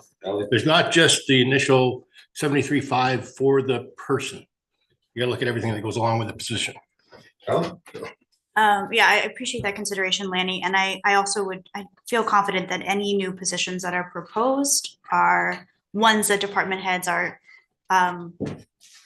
being thoughtful about what resources from their department are going to support that person. So I'm working from a position of trust, but I think we can, with the expertise of our amazing town staff, to, if they're proposing a new position, they are prepared to support them in all the ways that they need to. So not just with this position, but any new position. So I'm again supportive of that position and comfortable moving forward with that. Going back to the HPD and DPW vacant positions, I'm supportive of the proposal to if they are filled, make the commitment to fund them through the unassigned fund. so, but not budget, but But hire the right individuals. But when we, oh, sorry, go ahead. Last meeting, I just loosely tossed out the idea of not using unassigned fund, specifically to avoid like lumpy budgeting years where we budget a bunch of stuff out of the unassigned funds, and then the next year, all of a sudden, taxpayers are on the hook for things that we budgeted for, but we ran this deficit. You know, like, it's a little bit of a weird, Shocking. yeah, it is. And so the idea that I had tossed out, and I don't know if this is putting you on the spot too much, Gail, but curious about the possibility of, instead of using the unassigned fund to offset operating costs for next fiscal year 25, paying off long-term debt, if we're permitted to make an accelerated payment, which would then require us to make more difficult choices in this budgeting year, but would also be probably the more multi-year fiscally prudent path, in my opinion. Jim? I think it's an interesting proposal that, had it been brought before, so we could have thoughtfully really considered it. I'm like, I'm not opposed to it in concept, but I feel like I don't think it's something that, in practice, yeah, I would love to research or learn more about, what the actual resulting, But, and it might just be that it's not really feasible. Like, for example, if you pay off debt early, sometimes you incur a early payment fee, right? And that to us or the community just might be unacceptable, and we might want to just say, let's stick with the long-term debt as is. So this may be an idea that is completely dead on arrival. So we have support, oh, sorry, Jeff? $1 million, you wouldn't make a huge impact on your debt level that you have unless you paid off all your leases. Some of them are coming up. But the rest of the bonds that we have, more than 75% of them are more than $2 million.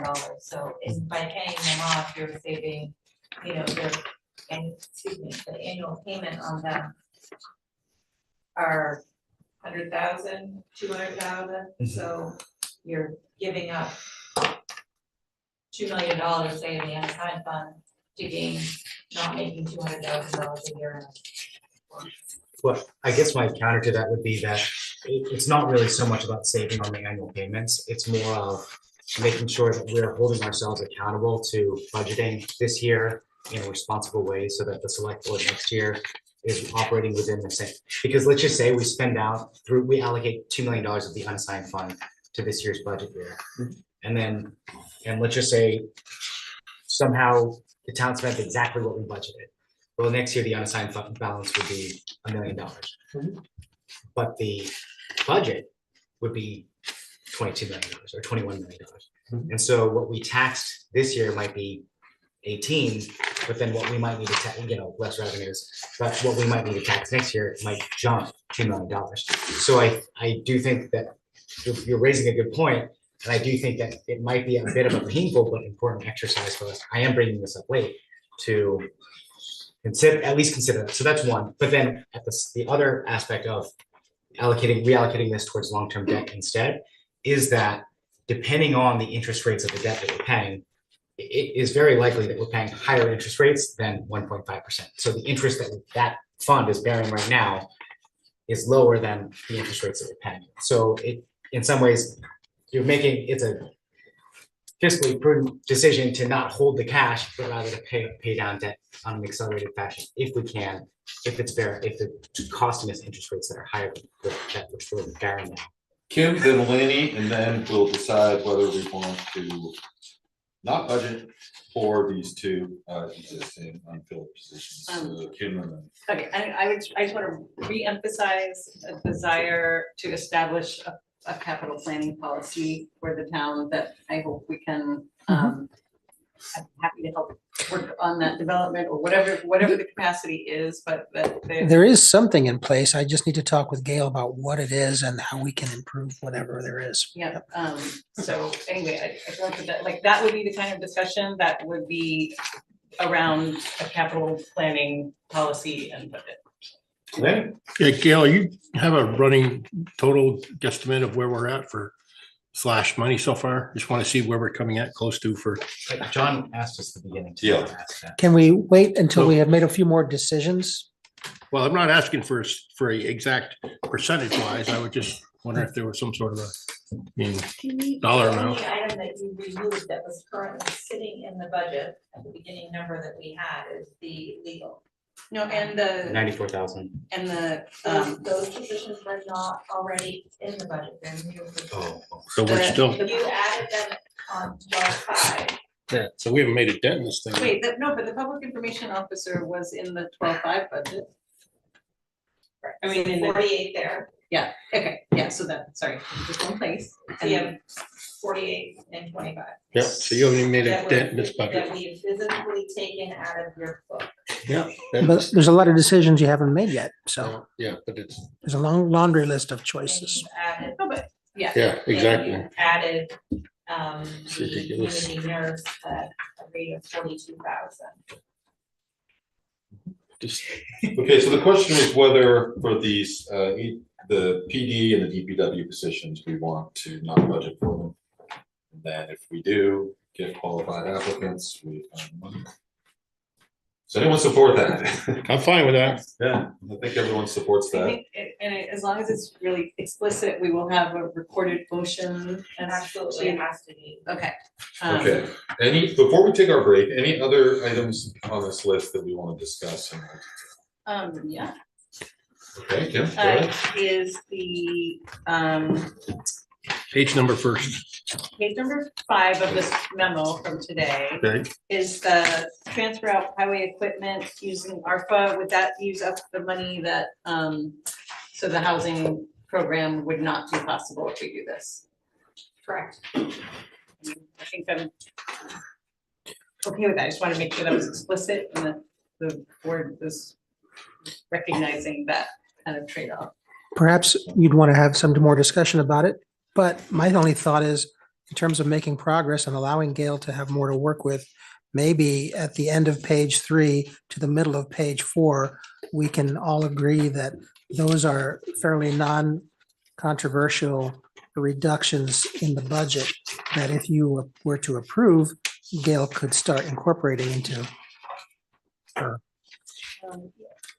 Yes. Yeah, I Just think want so. to express appreciation for all of the departments, like just digging a little deeper and looking in, because these do add up certainly. And I feel like this is a really good exercise that, you know, I can't go into each line and say, well, you know, chief, aren't you sure you could spend 3,000 less in advertising? Like, that's not for me to say. So I do really appreciate that, you know, and even the responses from all the departments of where they know that there's not leeway there. Like, that's really helpful for me to know. So anyway, I just want to. Can I ask a question on one of the page 4? Sure. The dispatch holiday pay, that went up. Correct, we needed to add the extra holiday, 14th holiday. That was the one, okay, so correct. not a reduction, an increase, okay? Do we do it in HPD and fire too? Yeah. Yes. In here, Greg provided it to me for dispatch and his original.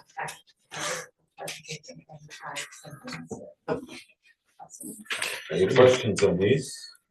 So if you take that position, then we're halfway home. I still don't know how we can afford this $73,500 planning. Okay. So anything before we break? Yeah, I guess I would just return to my original question, which is that do you think we can get some clarity on how these numbers are totaled at the bottom, because they still don't add up? I can send you the Excel spreadsheet, I That'd be just checked it and the formula is correct. Okay, so there might be Want me to email it numbers. to you? Yeah, that'd be great. Thank you. So I think we got it, Kim. Well, we could do this when we come back to it, but one more little, like, one that I was hoping, I guess we're not gonna know until Holly gets back, but that the HR software, if it's not funded, but I guess I'd love to know what the fate of it is, and if we'll be able to, Maybe I can have an answer for you for the next session. okay. I'm hoping Paula will start working remotely Monday, but I'm not 100% sure. Right, so I guess then even if not, I mean, obviously we respect her recovery phase, but I think then we should look at it, because that was, just for context, again, that was originally funded as a benefits technician. So that was funded as a part-time position in the administrative office. I don't remember if it was, maybe it must have been either 22 or 23. Oh, is this the HRIS thing? Yes. Yes, right. So there was a benefits position, part-time, that was funded by the board and approved by the voters. And then in the fiscal year, the board was presented with an alternative instead to use those benefits technician funds to, instead of hiring a person, purchase this software Mhm. that was going to assist in benefits management and all this stuff. And so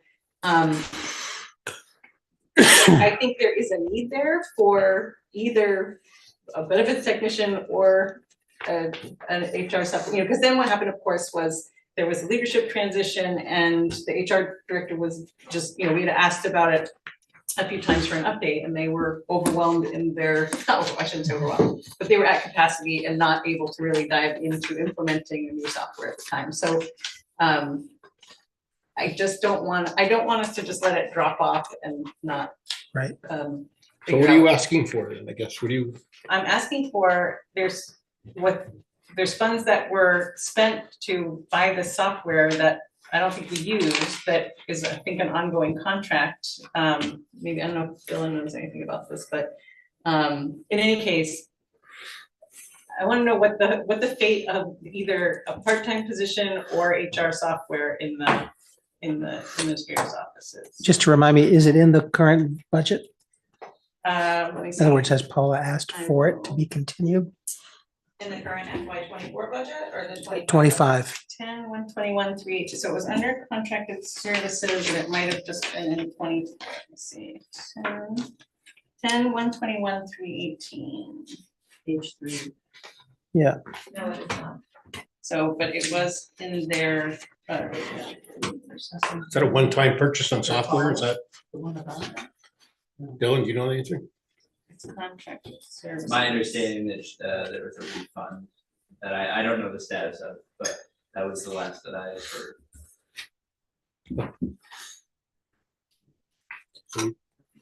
Okay.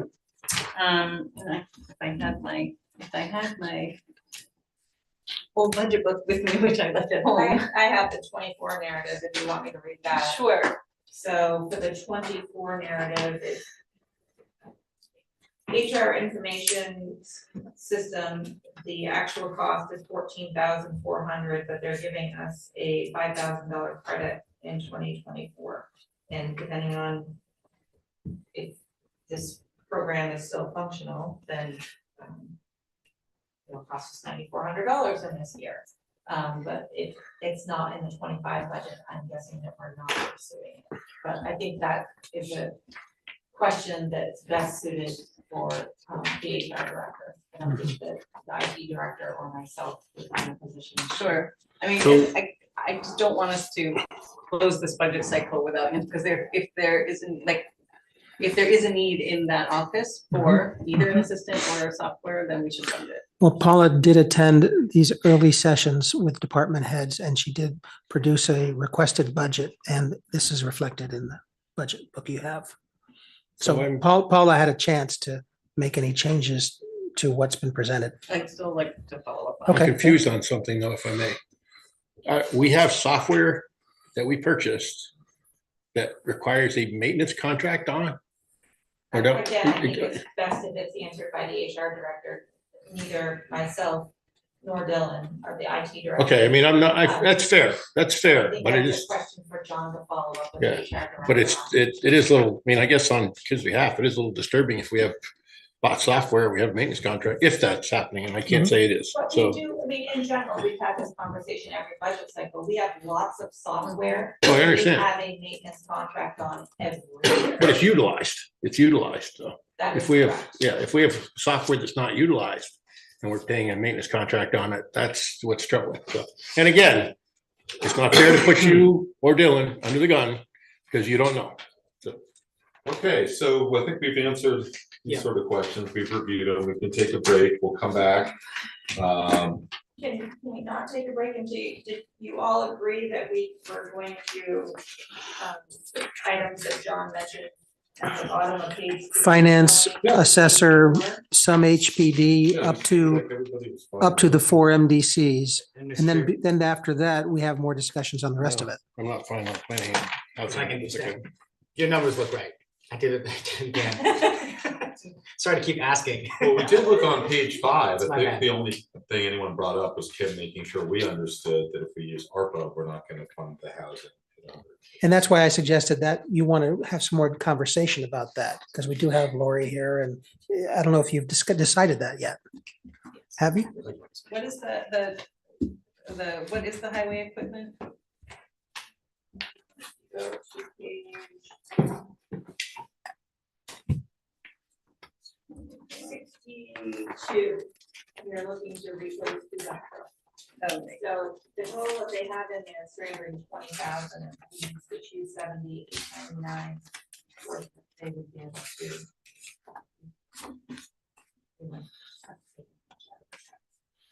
I mean, I hate to ask this question because I don't know whether you know the answer or not, but are these 10-wheelers or what are they for trucks? And they big dump trucks. Yeah, no, but are they 10-wheelers or are they, Is there, Brian's on, so you could have Brian speak if you would like. yeah, I'd like to know what they are for trucks. What What is that, what does that matter just in terms of the It's weight cost? wise, yeah, it's weight wise and cost wise. Well, the 10-wheeler's a lot more Okay, if Brian capacity. jumps on in a minute, he can tell us. It'd be interesting to know which- We're gonna take a Brian, can you Yeah. hear us? Do you want to comment? I just don't want to I want to make sure we don't undersize when we buy trucks. That's the big thing. I'm here. Can you hear me? Yes. Yeah. Lenny, it's a 6-wheeler. I mean, I can't give you the gross vehicle weight, but it's a 6-wheeler Okay. that we're looking for. Okay. And that's adequate enough to do our roads versus a Yeah. 10-wheeler? Yes. Okay. Yes. That's what we're looking to replace a 2011 vehicle. Okay, it's a current 6-wheeler then. So, yep. Okay, all right, thank you. That's all I wanted to know. Okay. Take a break. Back in 5 and 10. Well, we also took out the climate reserve. Yep.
yourself.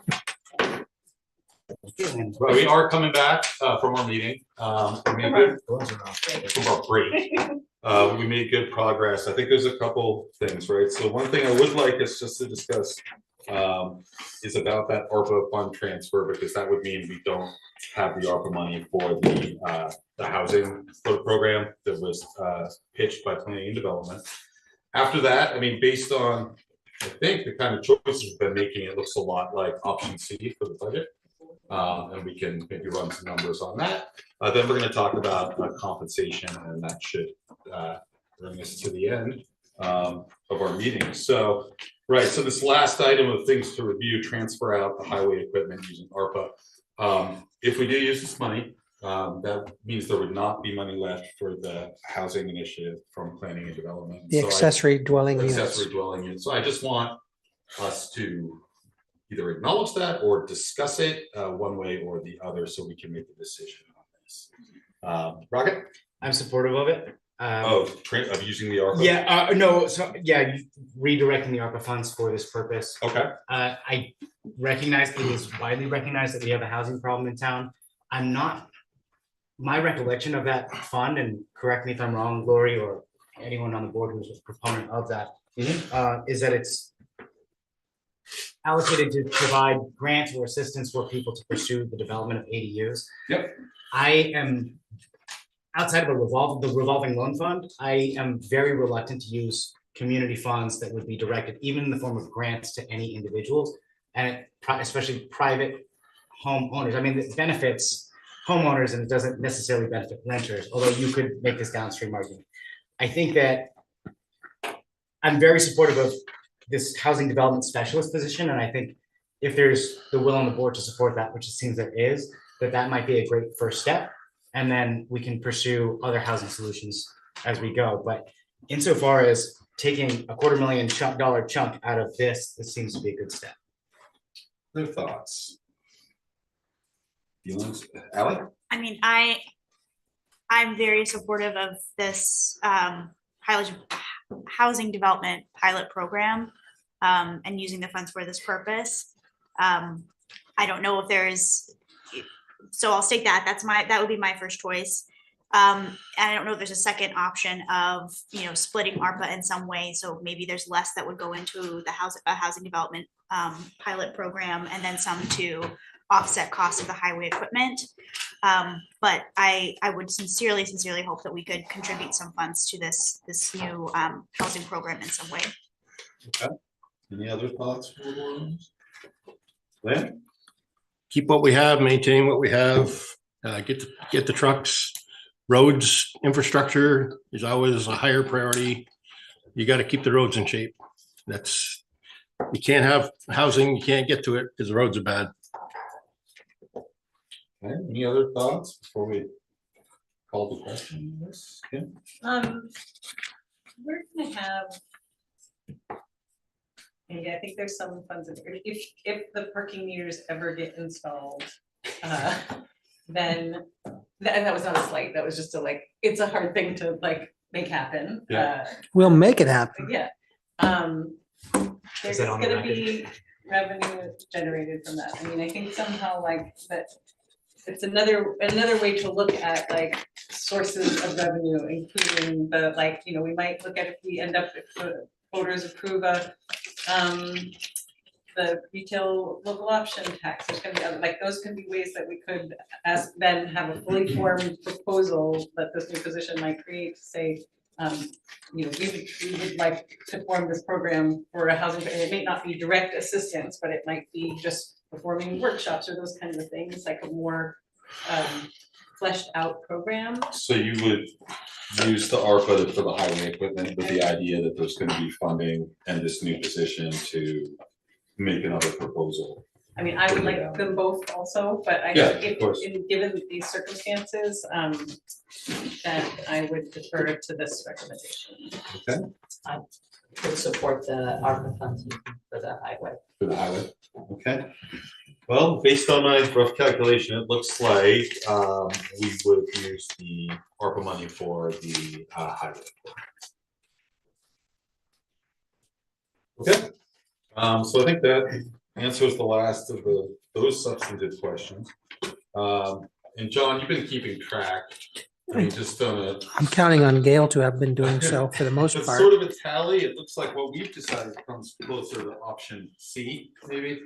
With a few With a modifications, few like the public modifications. information officer moving the wellness coordinator So funds do we over there. wanna run And option C? striking- Yep. What, just point of clarification. Yeah. When you say option C, there are in the first set on page 3, a number of changes that we did make that were probably closer, in my opinion, to column A, option A. Just the, And so I just want to make sure that we're clear about that when we say option C. only the community nurse one, all the other ones were as proposed in column C. For example, the- Yeah, Sorry, suggest that. Yep. Just waving. We're not necessarily picking it in option. This is kind of Right. like, Mhm. we took some out of A, Okay. we took some out of B, took some out of C, so I Yes. have the list of them. And if I can read through them, we can move on, Yeah, go and ahead. I can give you a number. I have a question on the first. So Lanny, so Yeah, first. have we removed the bond payment for Fire Station 2? Nope, we have not. Can we talk about that? You'd like before to? we- Sure. Move forward? Well, considering the fact that we are paying less than half of that for a trailer versus the bonding out. I mean, it's more cost effective to keep a trailer until we can get ourselves back on level ground again. I'm sorry, I think I'm not following. Can you, The fire station, yeah, okay? That we were gonna bond to do renovation work on Station 2. Instead of bonding $50,000, it's cheaper for us to spend $25,000 a year roughly to spend to get the trailer. 50,000 was just the first interest payment on the bond. Right, well, but it's, Because there's a $1.3 million cost to build the new I substation. understand that, but what I'm saying is it's cheaper over the short period to pay to rent the trailer still. Until we can get back on a stable footing within the town of Hartford. And then we can look at bonding. I'm not saying put this off indefinitely, I'm just saying put it off for this year because it's gonna cost us more. We could save ourselves close to 25,000. I don't know how much exact number it is, but for this 1 year. Okay. Wait, can you define get back on stable footing? Like, you think things are not gonna continue to get more expensive?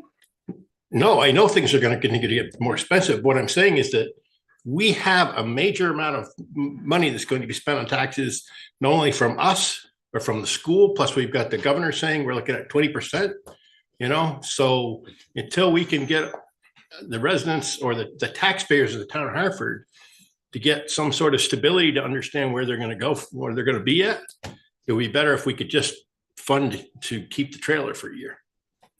Until we can get it, not on level ground, but at least on a better understanding. I thought we'd already decided on this. No. No, it just seems like it's a lot compared to cutting it in half for 1 year. Well, any takers to Lanny's proposal? Is it?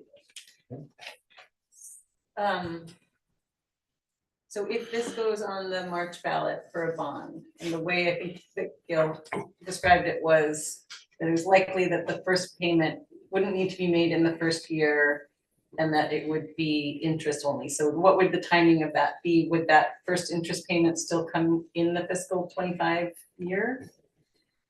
Yeah, okay. Okay. Yes, I sent the paperwork to all of you, the Yeah. estimate, and it would come out in June of 25, so it would be in this fiscal year. Yeah. And the amounts shows for a 20-year bond and a 30-year bond. And the Oh, first that's right, payment that's is right. Interest only, And how much is the trailer per year? 24,000. 24,000. If there were, a couple of years out, we could save. Don't we have that budgeted for 24 already? probably? Yes. Yeah, so we have the trailer rented For 24, 24. right, but we're working on and 25. Because they're gonna have to be in Yeah. there, because the thing isn't gonna get built yet. Yep. So technically, half of that rent at the station would be completed in that FY 25 year, would offset half of the bond interest. Rocket? I am not with Lanny on this. I think that we should just not put funds on this. I do. We should not bond it. No, I think we should bond it. I mean, I think the philosophical question we should have, it's a little broad in the scope, but it is philosophical about budgeting and with departments, is there's got to be in a real way, and it's an uncomfortable conversation to have, but what is our comfort level as a community in terms of the number of accidents we have, the number of fires we have, and so forth? And I think, like, again, it's a much bigger question.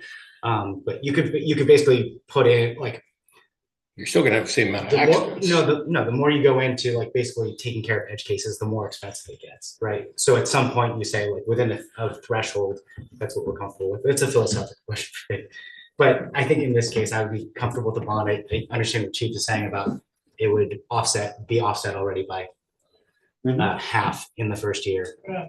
And I said that off the cuff, but well, whatever we don't pay in rent in that given fiscal year, the Yeah. money would be there to spend on something else. Sure.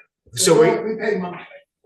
but it's give or take a few $1,000s, you know, in a $22 million budget. I don't think this is something that. Okay, support for the bond. I support the bond. I do too. Yes. Okay. All right, so Gail, you were gonna basically read off what we decided and then we'll get some updated numbers at some point. So I'm gonna read it, but I do it a different way, so I just wanna make sure. So we had initially had, we were putting 150,000, which is based on our meeting on 12/5. So we're taking 150,000 out for the community nurse. We're putting in 42,317.49 for a total funding of 75,000. And part of that is being paid by existing funding of the 32,682.51. We're removing the climate action of 20,000 that was added.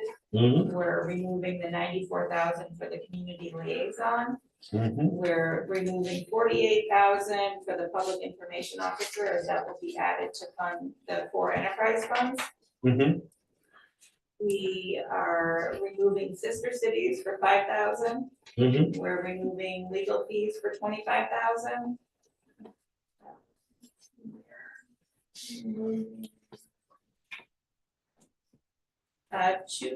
The 2,000 and the 500 out of the finance department. Then we have the multiple items for the assessor, multiple items for HPD, and this. We're removing 10,000 from contracted services from planning. We're removing the lease payment, which we already have funding for H3. And if I understood correctly, we're removing the 270,899 ARPA funding to cover. Plus the DPW and the police Yeah. that's position. there, yeah. Oh, I'm sorry, I thought you were done. Sorry. Nope. That's the 2 positions, one for HPD and one for public works. That seems to be correct. Did I miss anything? I don't think so. Those are all deletions. The additions. The revenue. We made the additions of the revenue early on. Yep. That there's no new positions added The on. community nurse is a contracted services. Yeah, That's the only one that was added in that wasn't originally in the budget. But it was included in the beginning number that we started with because you added it on the 12/5 meeting. In the housing, the planning position. The planning position is already in the book, so we're not, you don't do anything with that. So do you have that on Excel for total? I'm sorry, Do you have that on Excel for total? I do, I'm Okay. just making sure that Yeah. I didn't make any errors. Yeah. I don't think so. Just,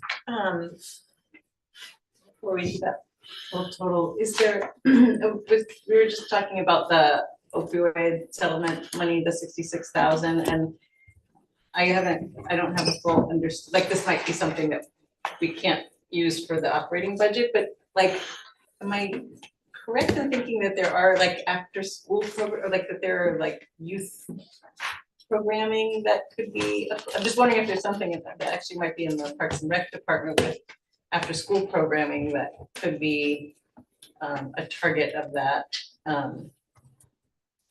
But I guess, I don't know if anyone else knows all the details of the. Yeah, there's a 15-page list of eligible uses.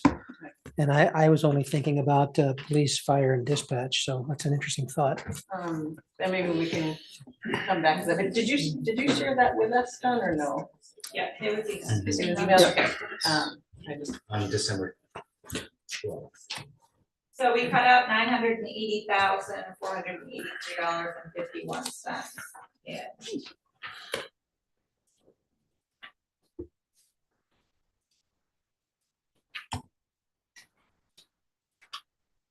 so So with that change, it brings you down to, but actually, I'll just say the increase is 6.07%.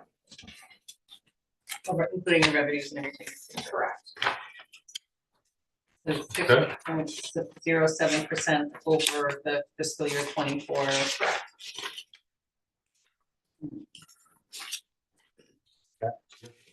I would say we're closer, but we also are, that includes the $2 million allocation. That is inside, correct. right? Yeah. So I just think we should be conscientious of that. Well, and then we're still gonna have discussion about people for adding a little more. Would the board be interested in feedback I've had from other town managers in the area about what they're seeing in their budgets? Sure. I won't name names or towns, but there's a nearby town that says, I'm looking at about 5%. This is with level funding for almost everything else besides salary and adding one entry-level position. The budget I would have wanted would have been closer to 10%. A small town in central Vermont said, we're seeing an overall increase of 11%. That being said, we're in the first year of a bond payment. Without that, we're just under 7%. Health insurance is up 10%, and there's a 5% wage and COLA. In another southern Vermont town, the overall budget that they expect to present to the board is 8 to 9%. We are asking for a 5% increase for employees overall. Last year was a 6% with retention at the top of our list with inflation pressures over the last couple of years. In another Vermont southern town of some size, they were looking at a general fund base budget that's up 3.6% over fiscal year 24. Ongoing discussions about budget alternates gets us into the 15% increase neighborhood. But some of those could be costs covered by ARPA. I think overall we'll probably land in the 4 to 6% range. Another small town nearby is looking at a 3.12% increase after an increase in human services requests and a 12% health insurance hike. They are level funding everything else they can. Another nearby town states that they're looking at overall something in the neighborhood of 4 to 5%. A large central Vermont town says the first draft of that budget reflects a 5.6% increase. So that's just some input from what other towns are dealing with. That's really valuable. Thank you for doing that. One question I would have is, kind of to Lanny's point about getting us back on track or whatever. Because we did see this significant increase in salaries between the compensation study and then I think how frequently are union agreements negotiated, like they're typically 5 years, right? So in theory, what we've experienced from fiscal 24 to fiscal 25 in salary increases, is it fair to expect that next year may not be quite so significant in that? One would hope, because as I was remarking, in terms of overall talking points, this is the first budget process since the compensation study was implemented. I'm sorry. This was the first budget process since the compensation study was implemented. Since then, union contracts have been negotiated as well, and there's a union increase of 4% with a non-union match generally in this budget. We've also dealt with a 14% jump in health insurance.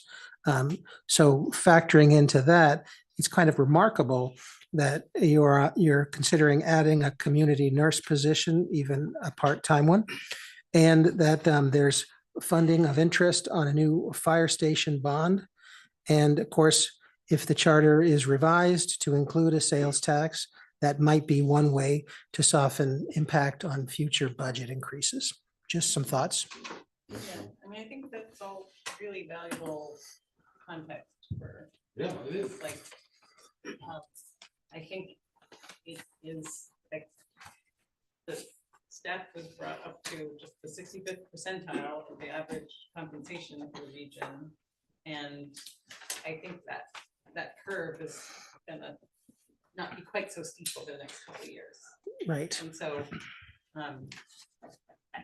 I mean, salaries are the biggest part of the budget, right? I mean, like, this is, I don't know what the percentage is, but salaries are a significant percentage of the budget. And this fact that, like, health insurance goes up 14% and there's nothing we can do about it. I mean, this is, I know one year we switched, we went to MVP and back in, like, and then guessing that those things are being scrutinized, that if there are less expensive comparable options. There's not a lot of competition in the marketplace. I mean, that's just, anyway, that's horrible, but we don't have a lot of control over it. But I do feel like that this is a little bit of a stiffer incline that that might not be quite so difficult in 26, 27. So thoughts, so, okay. I think just because I think we're getting closer, which I'm very excited about. But the other thing to take into consideration in January, we may have a couple petitions come in front of us for appropriations. So those will be items that are not negotiable, as you know, but that will obviously impact the rate that we have. The larger being advanced transit. Yeah. I've asked for their planned number, but I haven't heard back yet. Rock? I want to caution the board that I don't think we should be so fixated on the rate so much as the actual amount that people are paying, because the rate is going to change depending on the grand list, right? To a household, you don't really care what the rate is so much as you care how many dollars you're paying in taxes, right? So I think that we should keep that in mind. 2 years ago, the budget was something $16.8 million. The proposed budget this year is over 22. So even if we factor in revenues and factor in unassigned funds and so forth, let's say if we put that aside for a second, let's say a 30% increase in 2 years. Factoring in those things, it's great, and we've been able to really bring that number down. But I do want to be conscientious that it is our responsibility to make sure we're governing this town, not just this year, but also laying a nice path for future years as well. So just a consideration, because what's going to happen, I suspect, with the reevaluation in 25,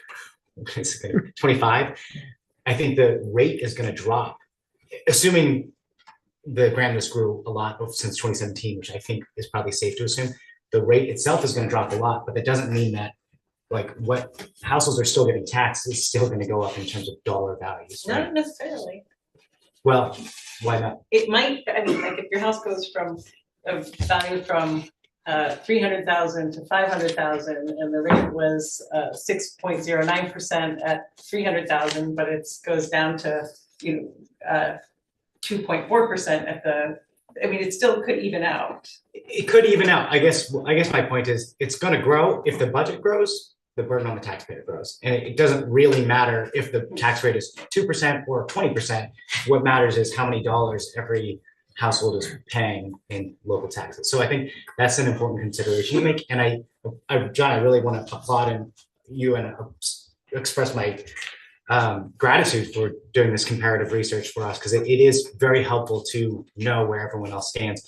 Although in those numbers, I don't know if you have the research on it, we don't necessarily know if they've allocated unassigned funds to get down to that level, or if that's, or if the ARPA is in a consider, like, we don't really know how they reach those percentages. So I think it is great to have as a guide, but I still think in terms of the reality for Hartford and for taxpayers, we should really be thinking about what does that mean? I'll be having lunch with all these characters tomorrow, and maybe I can get some more feedback for you. Cool. Good. Lanny? Thank you.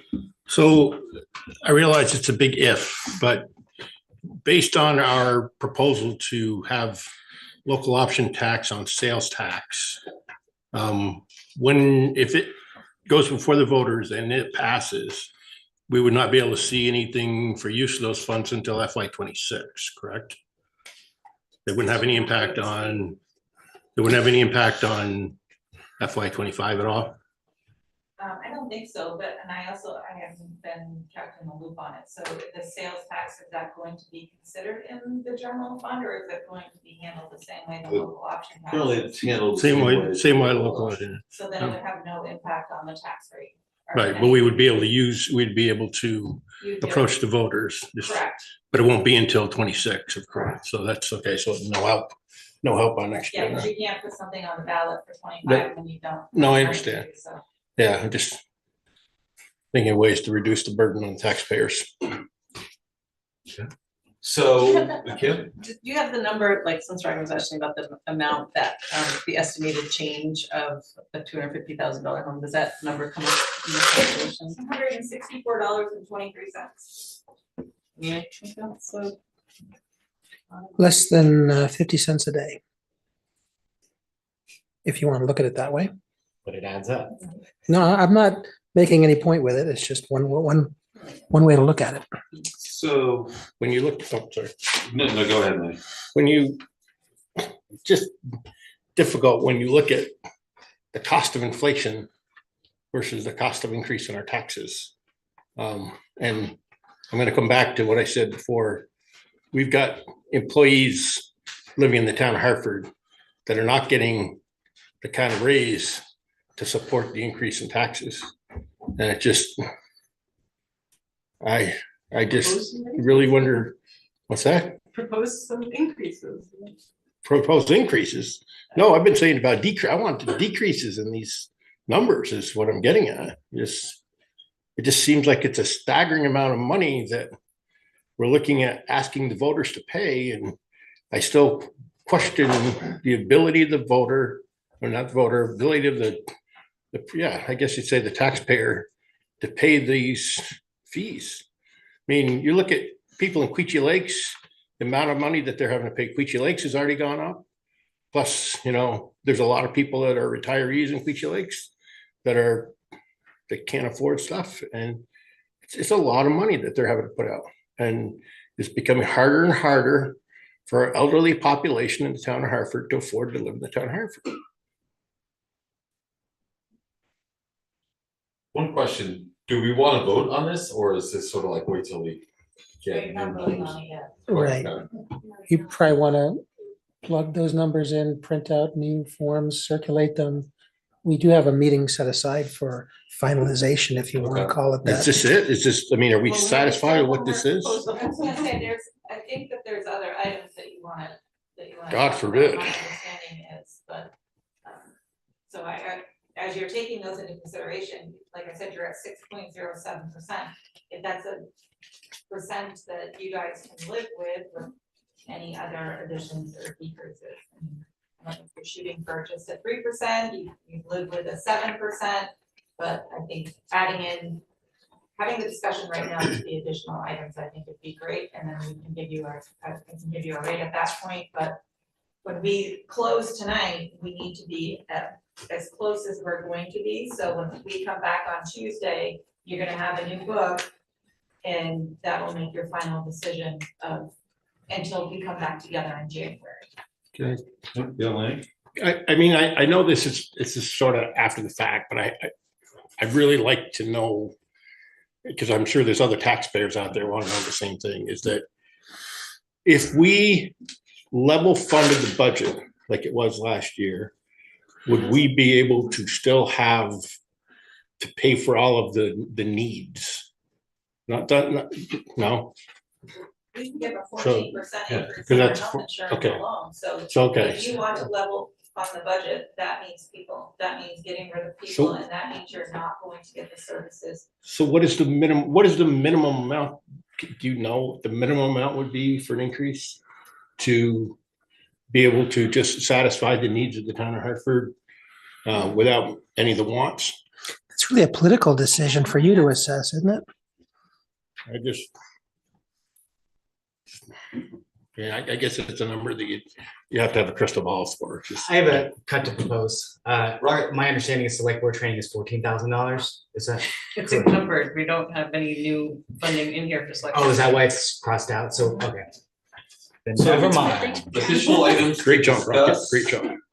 I believe the additional item is Ally, it I have was some thoughts, gonna yeah. talk about compensation Yeah. for the board. Yeah, and a couple things. So I included some info that's in our packet. And I know I've brought these up anecdotally in a couple of meetings. So appreciate, I know we're down to the wire, and appreciate the board's consideration and everyone, but so for some context, I'll just start with ideas around select board compensation and the dependent care stipend program. So a little bit of context that I'll just give voice to, but more details in the memo is just to get a sense of what I know I have been feeling as a board member, and I have heard anecdotally from other board members, and then reached out to 15 different Vermont municipalities and their leadership, specifically targeting those municipalities that the compensation study back in May identified as like comparable to Hartford in a number of ways, and just to get their take on, what is your current rate of pay? What's the approximate number of hours that you spend on your municipal leadership duties? And what are your thoughts on what could support a wider range of folks to participate? Because ideally we want a board that's wholly representative of our community. So they cited a lot of challenges that I think I've heard folks on our board cite as well, that just compensation is a challenge. It's minimal. It's essentially a volunteer position, though of course we do get compensated for these meetings as well as our liaison meetings. The time involved, and as well as things around like, do folks in our community understand what the role entails, and do they feel like they can even access it on that level and feel like they can participate and feel qualified to participate. So all of that to say, some of the things that came up as potential solutions in those conversations with folks was, potentially increasing compensation, building in other support such as this dependent care stipend program, like the example I provided in the packet that Brattleboro offers. And then also, as it's been discussed, I think this is wherever we land with this, still a prudent discussion in the way of, because it comes up often on town meeting day, that someone might make a motion, and if that motion is approved to increase select board compensation, we'll want to have consider it in the budget and plan for it now versus trying to scramble and find it later. So all of that to say, what's in our packet, my very, very fancy Google Sheet calculations in there, but just a few different options around how we might think, starting at least with just the select board compensation. So basically there are some options in the way of, do we consider it an hourly rate? I know I often will spend between 5 to 10 hours per week, though I don't, would love to hear the rest of the board's thoughts on that, and consider it more as an hourly rate, or think about what seems like a reasonable increase to consider to our meeting rate, if folks want to consider that, because that's the structure we already have where we're compensated with meetings. So those details are laid out in the packet. I did my best to, in the notes section, estimate what those options would mean in terms of adding to that GL code in the town manager budget 10-111-101-0000. So I will pause there and open to thoughts and discussion. Yeah, I'm just gonna say that I it's not the role of the select board to set the salary for itself. I find this to be very self-serving, and I personally think it's unethical for us to be talking about raises for ourselves. I want no part of this. Okay, Tim. How do you really feel, Ernie? I mean, every department puts forth their recommendations for their budgets. This just happens to be ours. And it has come up over last year. I was very much in principle in support of this measure, but was opposed specifically because we hadn't discussed it and planned for it in the funding source. So I'm really grateful for Ally.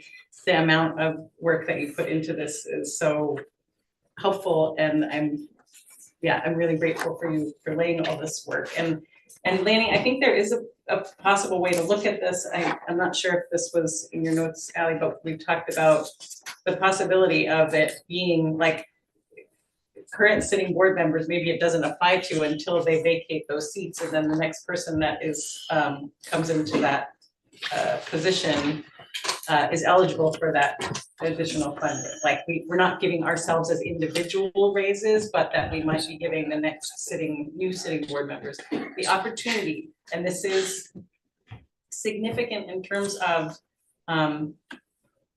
the value of people's time, regardless of what socioeconomic status they're in, but the fact that it is a prohibitive barrier for folks who don't have the socioeconomic stability to be able to volunteer 5 to 10 hours a week of their time with the existing stipend that we have. Like, I think it basically makes it, and I think many of us know that this isn't a requirement, like that the board members can volunteer their time, and it could be their own, they could donate their time, they wouldn't be required to, but if someone felt like they wanted to, and that they would be eligible to be compensated for it. So I'm very much in support. I'm thinking in terms of just a transitional phase that I would like to look at us incorporating it maybe in the option 4, where the per meeting amount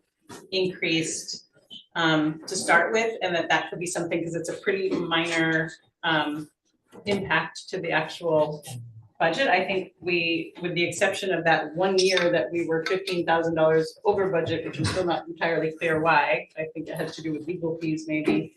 But in any case, we consistently come in under budget, and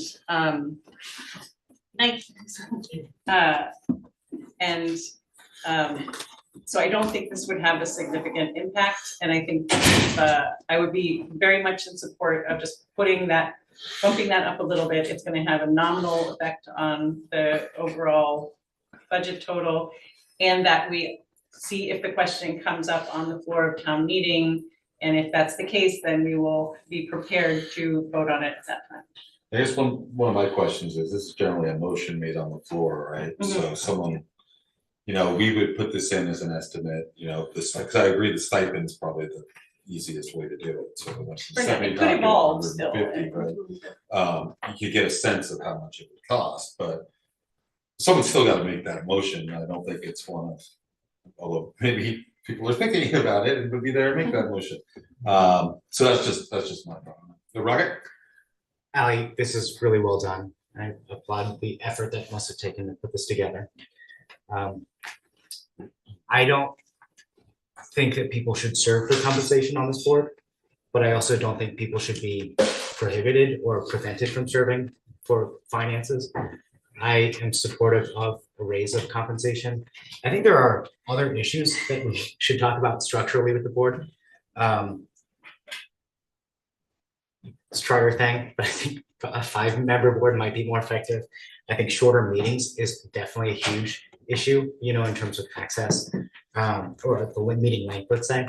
I personally like Kim's suggestion, or one of the ideas you tossed out of, well, I think per meeting rate makes more sense, because I think there's ebb and flow throughout the year, and I think that we don't want to be in a position where, because we don't have direct supervisors, right? Where people are asking, well, did you really spend that many hours and so forth? I think it just makes it a lot cleaner to do it per meeting.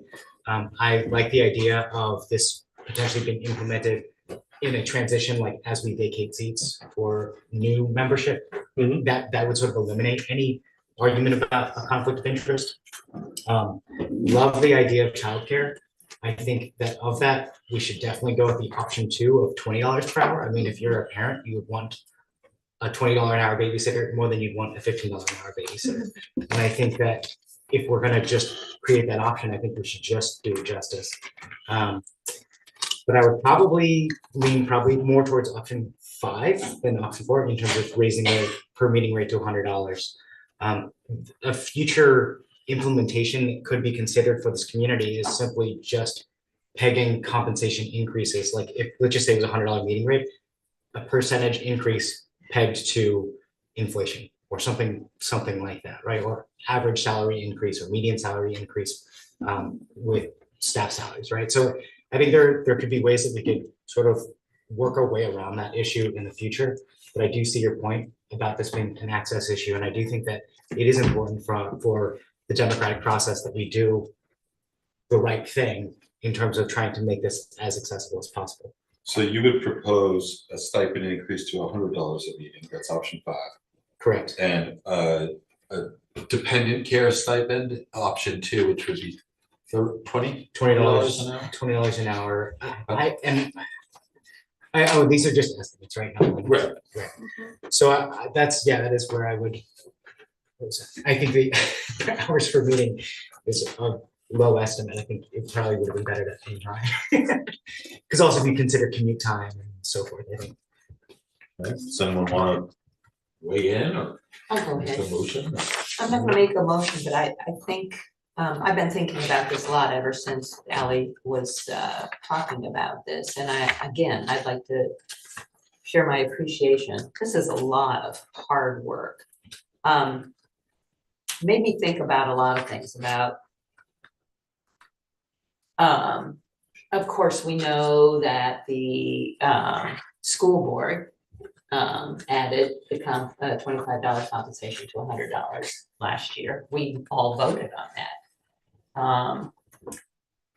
And we decided to wait, and I definitely think there's a value you have to place on the work that you do. And it's not just money, but it's time, and time is money.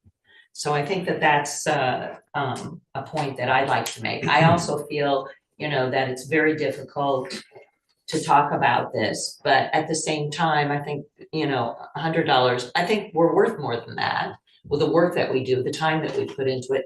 But I think $100, I would like to, start at a transitional period. And I also thought about the childcare, which I think is a real big issue. And I think there are a lot of possibilities of working around that, just rather than just talking about the monetary issue. And I started thinking about, the whole thing of civic duty, and if it was students, sometimes students, it's not just the money, it's about, the letter that someone writes to the college that they're applying to, what they've been doing, and tie it in with some kind of an internship at the school, about civics, et cetera. There's a lot, but but that was, to me, that's another issue that I think I'd like to explore in more depth, rather than that, but. So it sounded like 100 for the stipend, and so basically what Rocket had proposed is something you could support. Yeah. Alan? And also just to share, I'm as or at least in Brattleboro's proposal, just the distinction of yes, childcare, but dependent care in general, which could also apply to folks who are taking care of aging family members or other dependents. So wanted to add that because I think that's important. And then also just to say, which is in the memo, recognizing that there might be impacts in the way of if we do want to build in, or if the voters would approve building in a dependent care program, we would want to, I think, have a policy around that. There'd be other things that we want to put in place. So did want to acknowledge potential impacts there, but I appreciate what folks said. What are your thoughts on? You don't want a policy, Two-way right? policies, Two-way but- policy, but What are your thoughts on the proposal Rocket made? of the To $100 and then a $20 stipend? so yeah, the $100 meeting rate, and then the option 2 of dependent care. Yeah. I would be supportive of that. And I reached out to, and I know I sent this to you, Mike, but I can send it to the entire board and to you, John, as well, because I reached out to VLCT to get clarification on if this dependent care piece would also need to be explicitly voted on the floor. And I'm still a bit confused by VLCT's response, so maybe I'll send it to everyone and you can let me know what what you think of the response, but I did reach out to get clarification on that piece. Yeah, I think with Ally mentioned, I don't know, Kim, we have support for this, Lanny? I still think the 150 is better, but I will. I do settle too, but I 100. will be okay with the other. Okay, Lanny?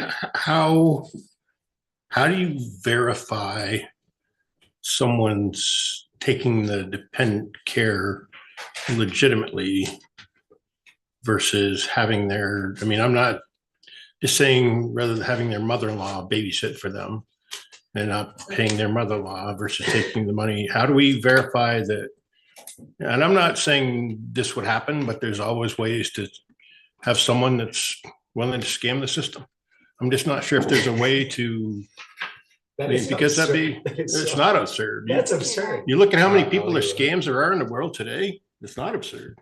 So you know? So there's, and this is why I included Brattleboro's stipend program just as an example, because they name specificity around, you know, who's eligible and how that would actually work.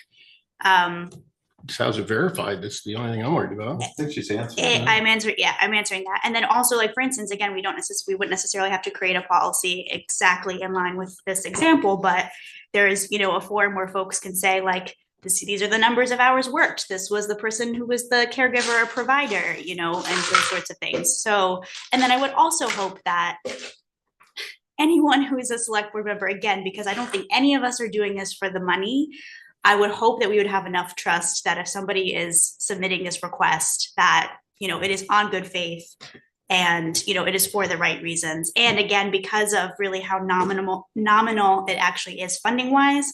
Okay, let's say somebody found a way to scam the system, which I don't think is likely, nor do I think anyone would ethically do that. I don't see that as an issue. I mean, There are many things that have been done in the name of good faith that have turned out to be. this is insane, okay? This No, proposed option 2 Okay. is the estimated at 7 members needing care for every meeting at $17,500. This is for the public to understand, okay? You divide that out, that's just over $2,000 per member. If you think a seated elected select board member is going to sell their integrity for $2,000, you are insane. That is, I think that question is beneath. It's Okay, but that is preposterous. people's That's integrity. preposterous. People have sold out for less, Rocket. Okay, I Okay. guess speak for yourself. Room for 4 hours. That is wild. I would- I think- I think I'm not. I propose we move on. Yeah, I we have personally not here enough for the money. support. so. I wanted to announce, probably had heard, but I've actually got 3 kids now. Yeah. No, I'm just kidding. Okay, I'm gonna factor that into my formula. Thank you for All that. right, so we know where to go. We're gonna wait for some more stuff. Tuesday, would Well, that there's be the still, next there's meeting? still the board, the commission. Where there is a way to scam. Oh, yeah, there sorry, will be go a way ahead, to Jill. scam. So currently there's 38,250 and. Sorry, I'm a little bit confused as to what you're trying to. Let's see, so option, So 38,250, we already have in the budget and. it's saying that we do, we have 7 members, 42 meetings. It's 29,400. so we have more than enough We budget. already Do we have have more than enough enough money in there for that, so we don't need to make a change in that area, but if you're talking about the dependent stipend, where is that going and how much is it that I'm supposed to be adding?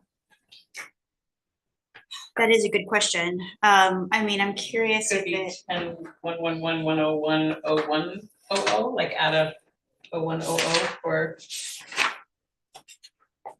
meeting for dependent care stipend. so I that, can add a new GL code if that's what needs to be done. One and it's gonna be in. It's not in there now, we'll just do 17,640 or 318. 13,230. the option 2, 17,640. And I think a separate jail code would make sense. Yes. Okay. Sorry, did you have a question?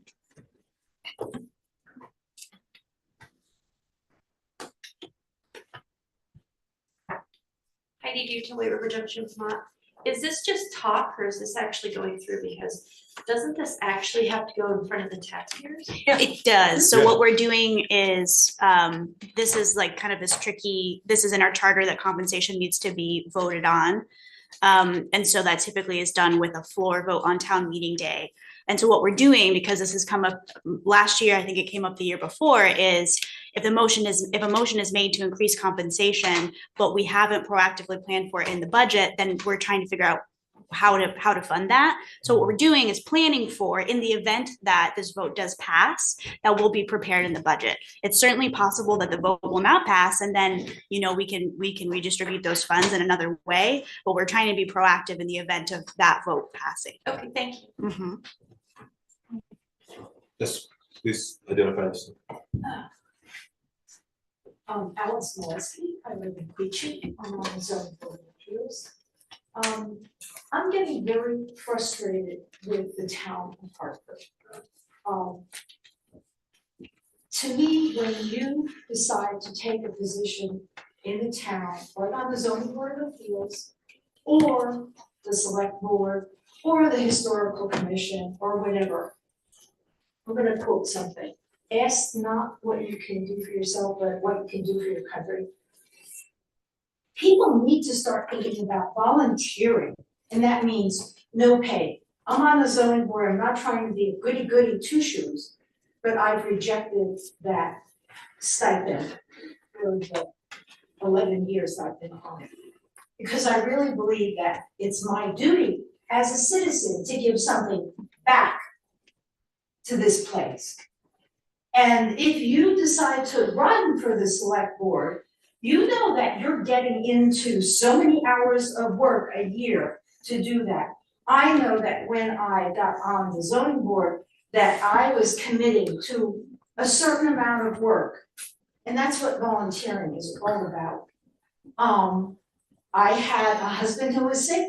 I had to manage that. I had a mother that was sick and dying. I had to manage that. I did not go and ask, say, oh, can you give me money for dependent care? No, I managed it. That is part of giving and volunteering. And I'm tired of tax rates increasing. I'm a senior citizen. I'm dealing with Social Security, which is what? Are they giving us a 3% raise this coming year? I think that's something in the ballpark that's being mentioned. 3.2. Thank you. Then maybe you should consider a 3.2 budget increase for taxes overall and consider that the cap. I'm tired of this. We are getting less and less services in the town of Hartford. I'm not happy with the road conditions. If there are committees that want to get money to fund themselves, they should be thinking about funding themselves. I don't care if it's bake sales, magazine sales, whatever sales, let them fund themselves. Take the burden off of all the taxpayers and be self-reliant and self-funding. All I have to say. Okay, thank you. Any, Becca, yeah.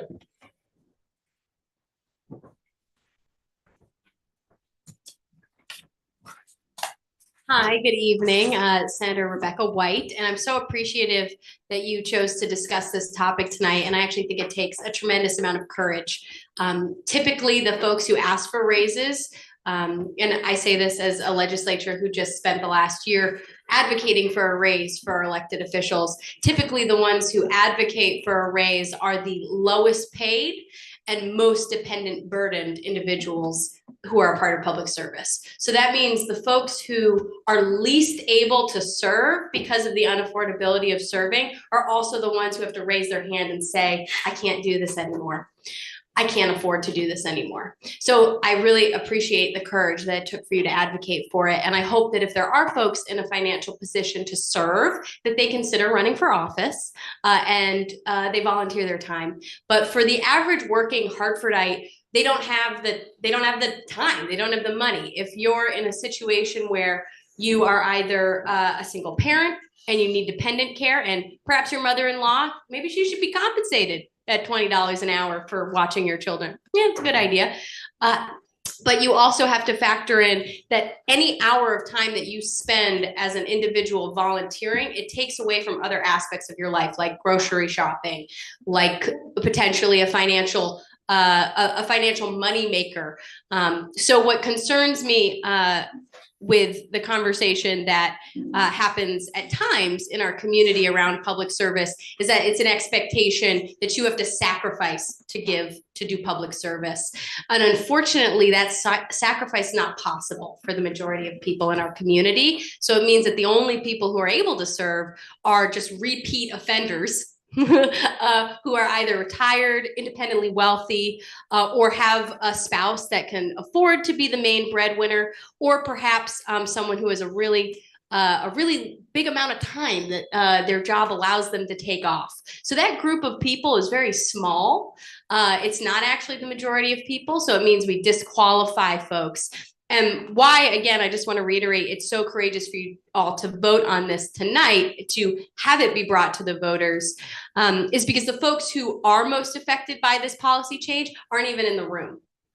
And that's because they are unable to serve, because they have known that they are unable to serve because they can't take the time off, either from work, for example, where there are later shift work requirements that people have, or they can't take the time away from their family. So I'm so grateful that you're taking up this opportunity. And what is important for you to know is that while you might hear minority voices on this issue where folks say the town stinks and you guys are doing a bad job and how dare you ask for a raise, you're actually doing the best possible thing you could for our democracy, which is making sure that people who deserve to have a seat at the table can actually be at the table. And I think that the long-term ramifications of you not increasing your pay are much worse than the risk of maybe feeling like you have egg on your face for asking for a raise for future board members. So please keep up the good work. And I so appreciate the volunteer hours that you put in. Thank you. Mr. Chair. Rocket? Thank you for your comments. I take issue with one thing, which is that I don't think anyone deserves to be at the table, let's say. I think they deserve to have access to the table, let's say. But I think that this does solve that. Like, you said something about people who deserve to be at the table are at the table or something like that. It's semantic. But I understand your broader point. I appreciate that. If there's actually any point that I can, because I'm happy to the tough thing is, like, I'm happy to serve at the current rate for the duration of my term, you know, if I were to be reelected, to continue at that rate.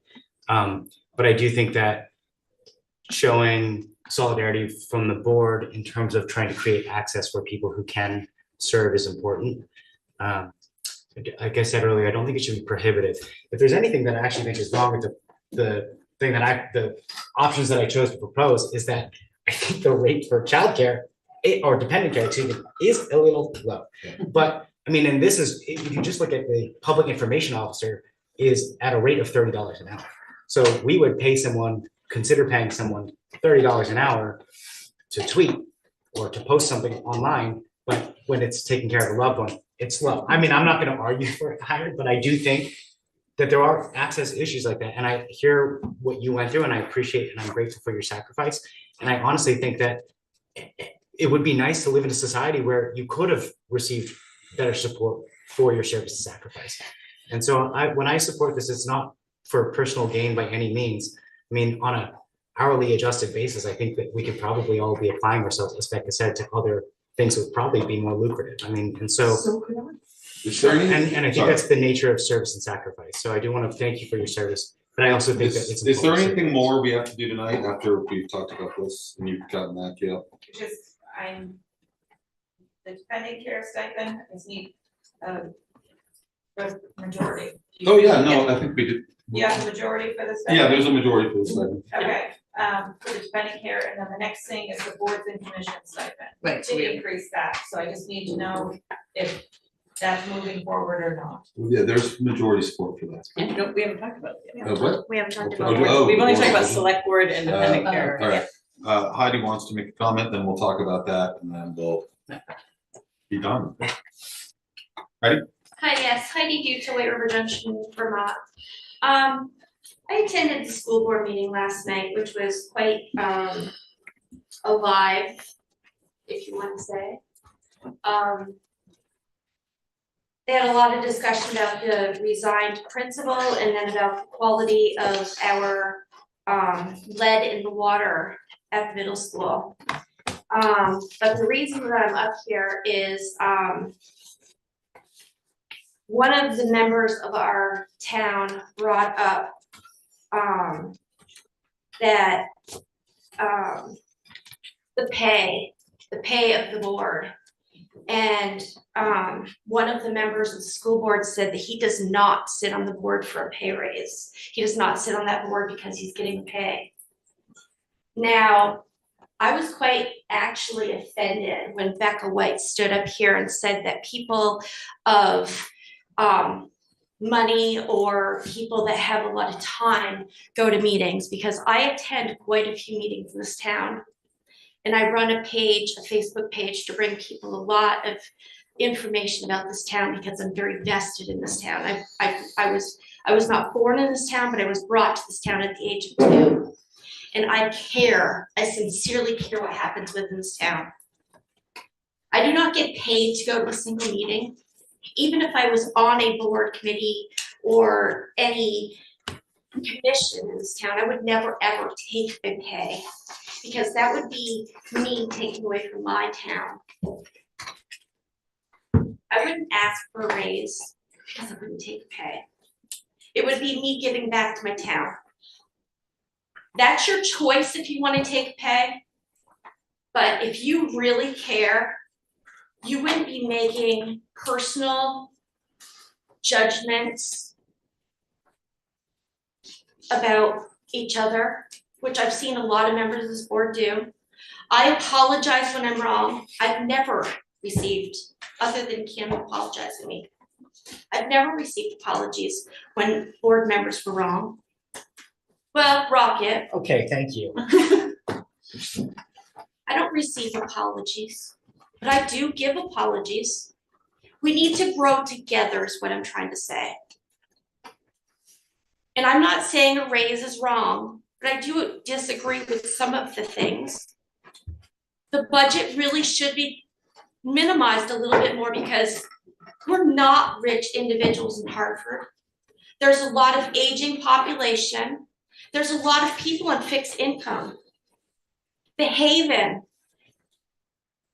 has said that there are more and more individuals going for food and for services as we speak because they cannot make it.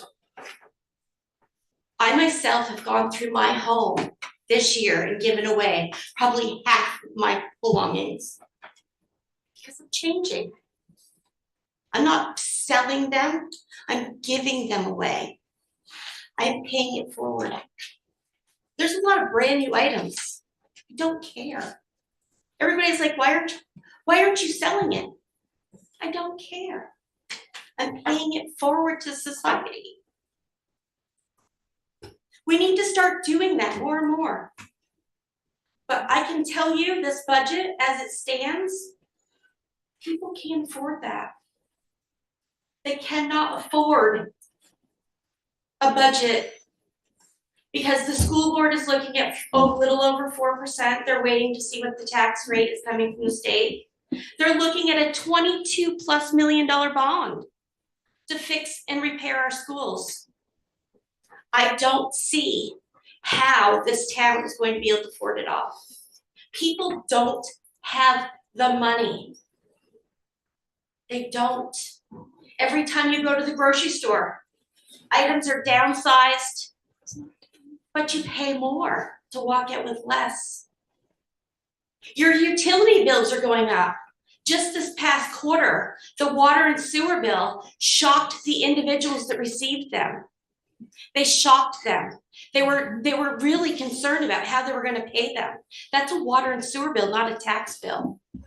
So I'm asking you to seriously work with Gail, work with John, work with each other to try to reduce some of these bills. Try to come together and work together. That's what I've been trying to get you guys to do for over a year is work together. Come together.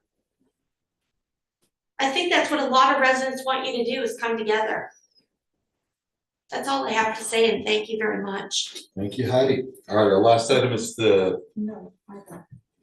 come on up to the microphone if you'd like to speak. Yeah, can you time this one, Lenny? You're supposed to? No, I don't have the timer. Thank you. Just because I live in Queechee doesn't mean I'm rich. I'm not. And my water bill has gone up from $100 for 3 months to $260 for 3 months. And I'm going to make a very peculiar admission. I don't even shower at home. I use the club because I swim there 3-4 times a week because I need the exercise. And that's where I shower. Yeah, that's not really. To lower my water bills. And I resent people that are thinking that, you know, oh, I got the money to serve and everything. No, I'm gonna make another further admission. My salary per year, because I'm a musician in a church, is $15,000 a year. Ma'am, with all due respect, the item that we're currently discussing is select board compensation. That's right. So if you can keep it relevant to that, It is relevant. that'd be great. If I'm willing to donate. Working for the community, working for your country. That's where volunteerism comes in. Maybe some people do it by working with children, working in churches, working in temples, etc. This is an opportunity here to volunteer.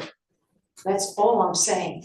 And I just think that we really need to consider that, because what Heidi was talking about is really true.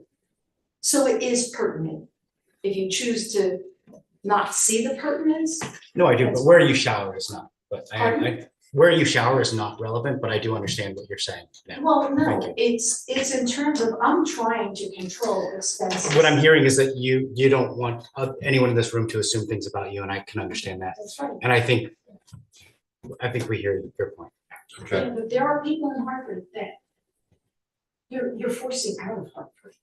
Okay, so we have a proposal for a $50 stipend rate per meeting for the board, committee, and commission stipends. I think that's the last item we have to discuss, and I'll just say yay or nay, so that Sorry, Gail can you can add repeat it. that? Proposed $50 stipend per meeting for members of committees, boards, commissions.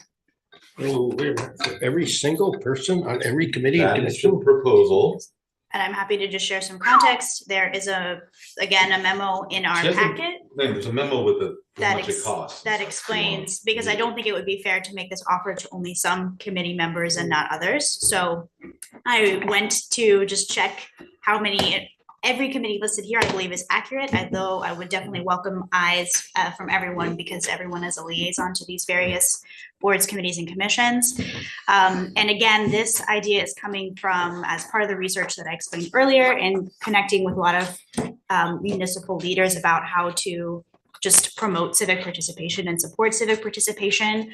There are 2 municipalities that already are implementing this, Essex and Winooski. And again, I included Essex's policy just as a reference of something we could consider should we want to implement this. You know, and as we know, we have, I would want to check my numbers, but based off of the last posting around how many vacancies we were looking to fill on boards, committees, and commissions, there were 14. I feel like, and I know that that's the nature of the work, and there are many factors that influence how, if someone is able to serve on a committee, commission, or board, and if they have the time, et cetera. But I think this could be something that's worthy to consider for, again, some of the reasons we've already spoken about with select board members. Not everybody has the ability to volunteer their time. I reached out to all the committees that I am the liaison for, just to get their take, and I did get a lot of positive responses, both from folks saying, I wouldn't necessarily take the stipend myself, but I could definitely see it being helpful for others. Just to think about, it's not just about necessarily the meeting itself, but the travel, other things that people are not doing when they're coming to a committee meeting. And so I know, for instance, there are single parents on our boards, there's freelancers on our boards, folks who would find this helpful. So I will pause there, but all of the the costs are outlined in that sheet on page 16 of our packet. I did reach out to the environmental sustainability coordinator. I know we're going to have continued discussions on actually, I think, creating a formal charge for the climate action steering team, because that had been moved from the climate action committee. So just to check with him about how many members are on that team, and he's thinking 5 to 7. I have 5 represented here on the sheet, but these are my calculations and this is the concept. I'm happy to hear your thoughts. So $50 meeting, right? So is the 57,650, is that the figure? That would be the total. And again, this is something that not everybody has to take, accept this, but I don't think it would be fair to, offer to some and not to others. So that would be the calculation. All right, I think it's kind of a yes or no on this one. Kim? I'm in favor of it. Mary? I'll say yes. Ally? I'm in favor. Rocket? I am not in support of this. It's certainly not at this level. I mean, a lot of the committees meet for an hour, and it's pretty high rate. And on the whole, the time commitment, the burden of serving on a committee is nowhere near, I think, the burden of serving on, for example, the select board. I have just one question about the administratability of this. This is 85 people, if you add up all the members to be added. And how would the request come for payment? Would there be a report from each committee after each committee meeting to the payroll folks? Is that how you intend to administer that? So there is, in the town of Essex example that's here, I believe they say that it's the responsibility of the committee chair to verify, and this could also be verifiable in the minutes as well, but that it would be, we could decide, again, if we wanted to do this, how that would be implemented, whether it's the committee chair or the select board liaison or whomever to take on the responsibility of verifying that folks were actually in attendance. And then the question for Gail, if to add 85 people to payroll, would that be an administrative burden? And what are your thoughts about it? It looks like a couple of the committees, we already do it for them anyways, so. Just for like planning and zoning, right? Based on what Ally said, I think. Yeah, planning commission is already compensated at 25 a meeting, as is zoning board of adjustment, again, should they choose to accept the stipend. Yeah, so we would be having. I would be in favor of supporting committee chairs because there's greater burden of responsibility. But I would consider making that contingent on having the number of committees we have in town. I think we have far too many. And I think we should, again, a philosophical question, but we should really think through what the purpose of committees are, why they exist. If we have so many vacancies, are there opportunities to consolidate the efforts into fewer number, more effective committees? And then if doing so creates a greater burden of responsibility or opportunity of responsibility for committees and committee chairs, then I would consider that. But in current form, I would vote against this. Okay, Laney? Not for it. Thoughts, not for it? I didn't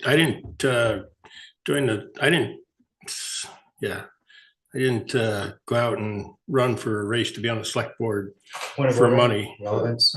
So I know I won't. I'm against this. I think this is for wrong purpose. Just you. I understand that, but I think people that are signing up for the committees do things out of civic pride and a sense of community spirit and pride. And that would be ideal. Yeah.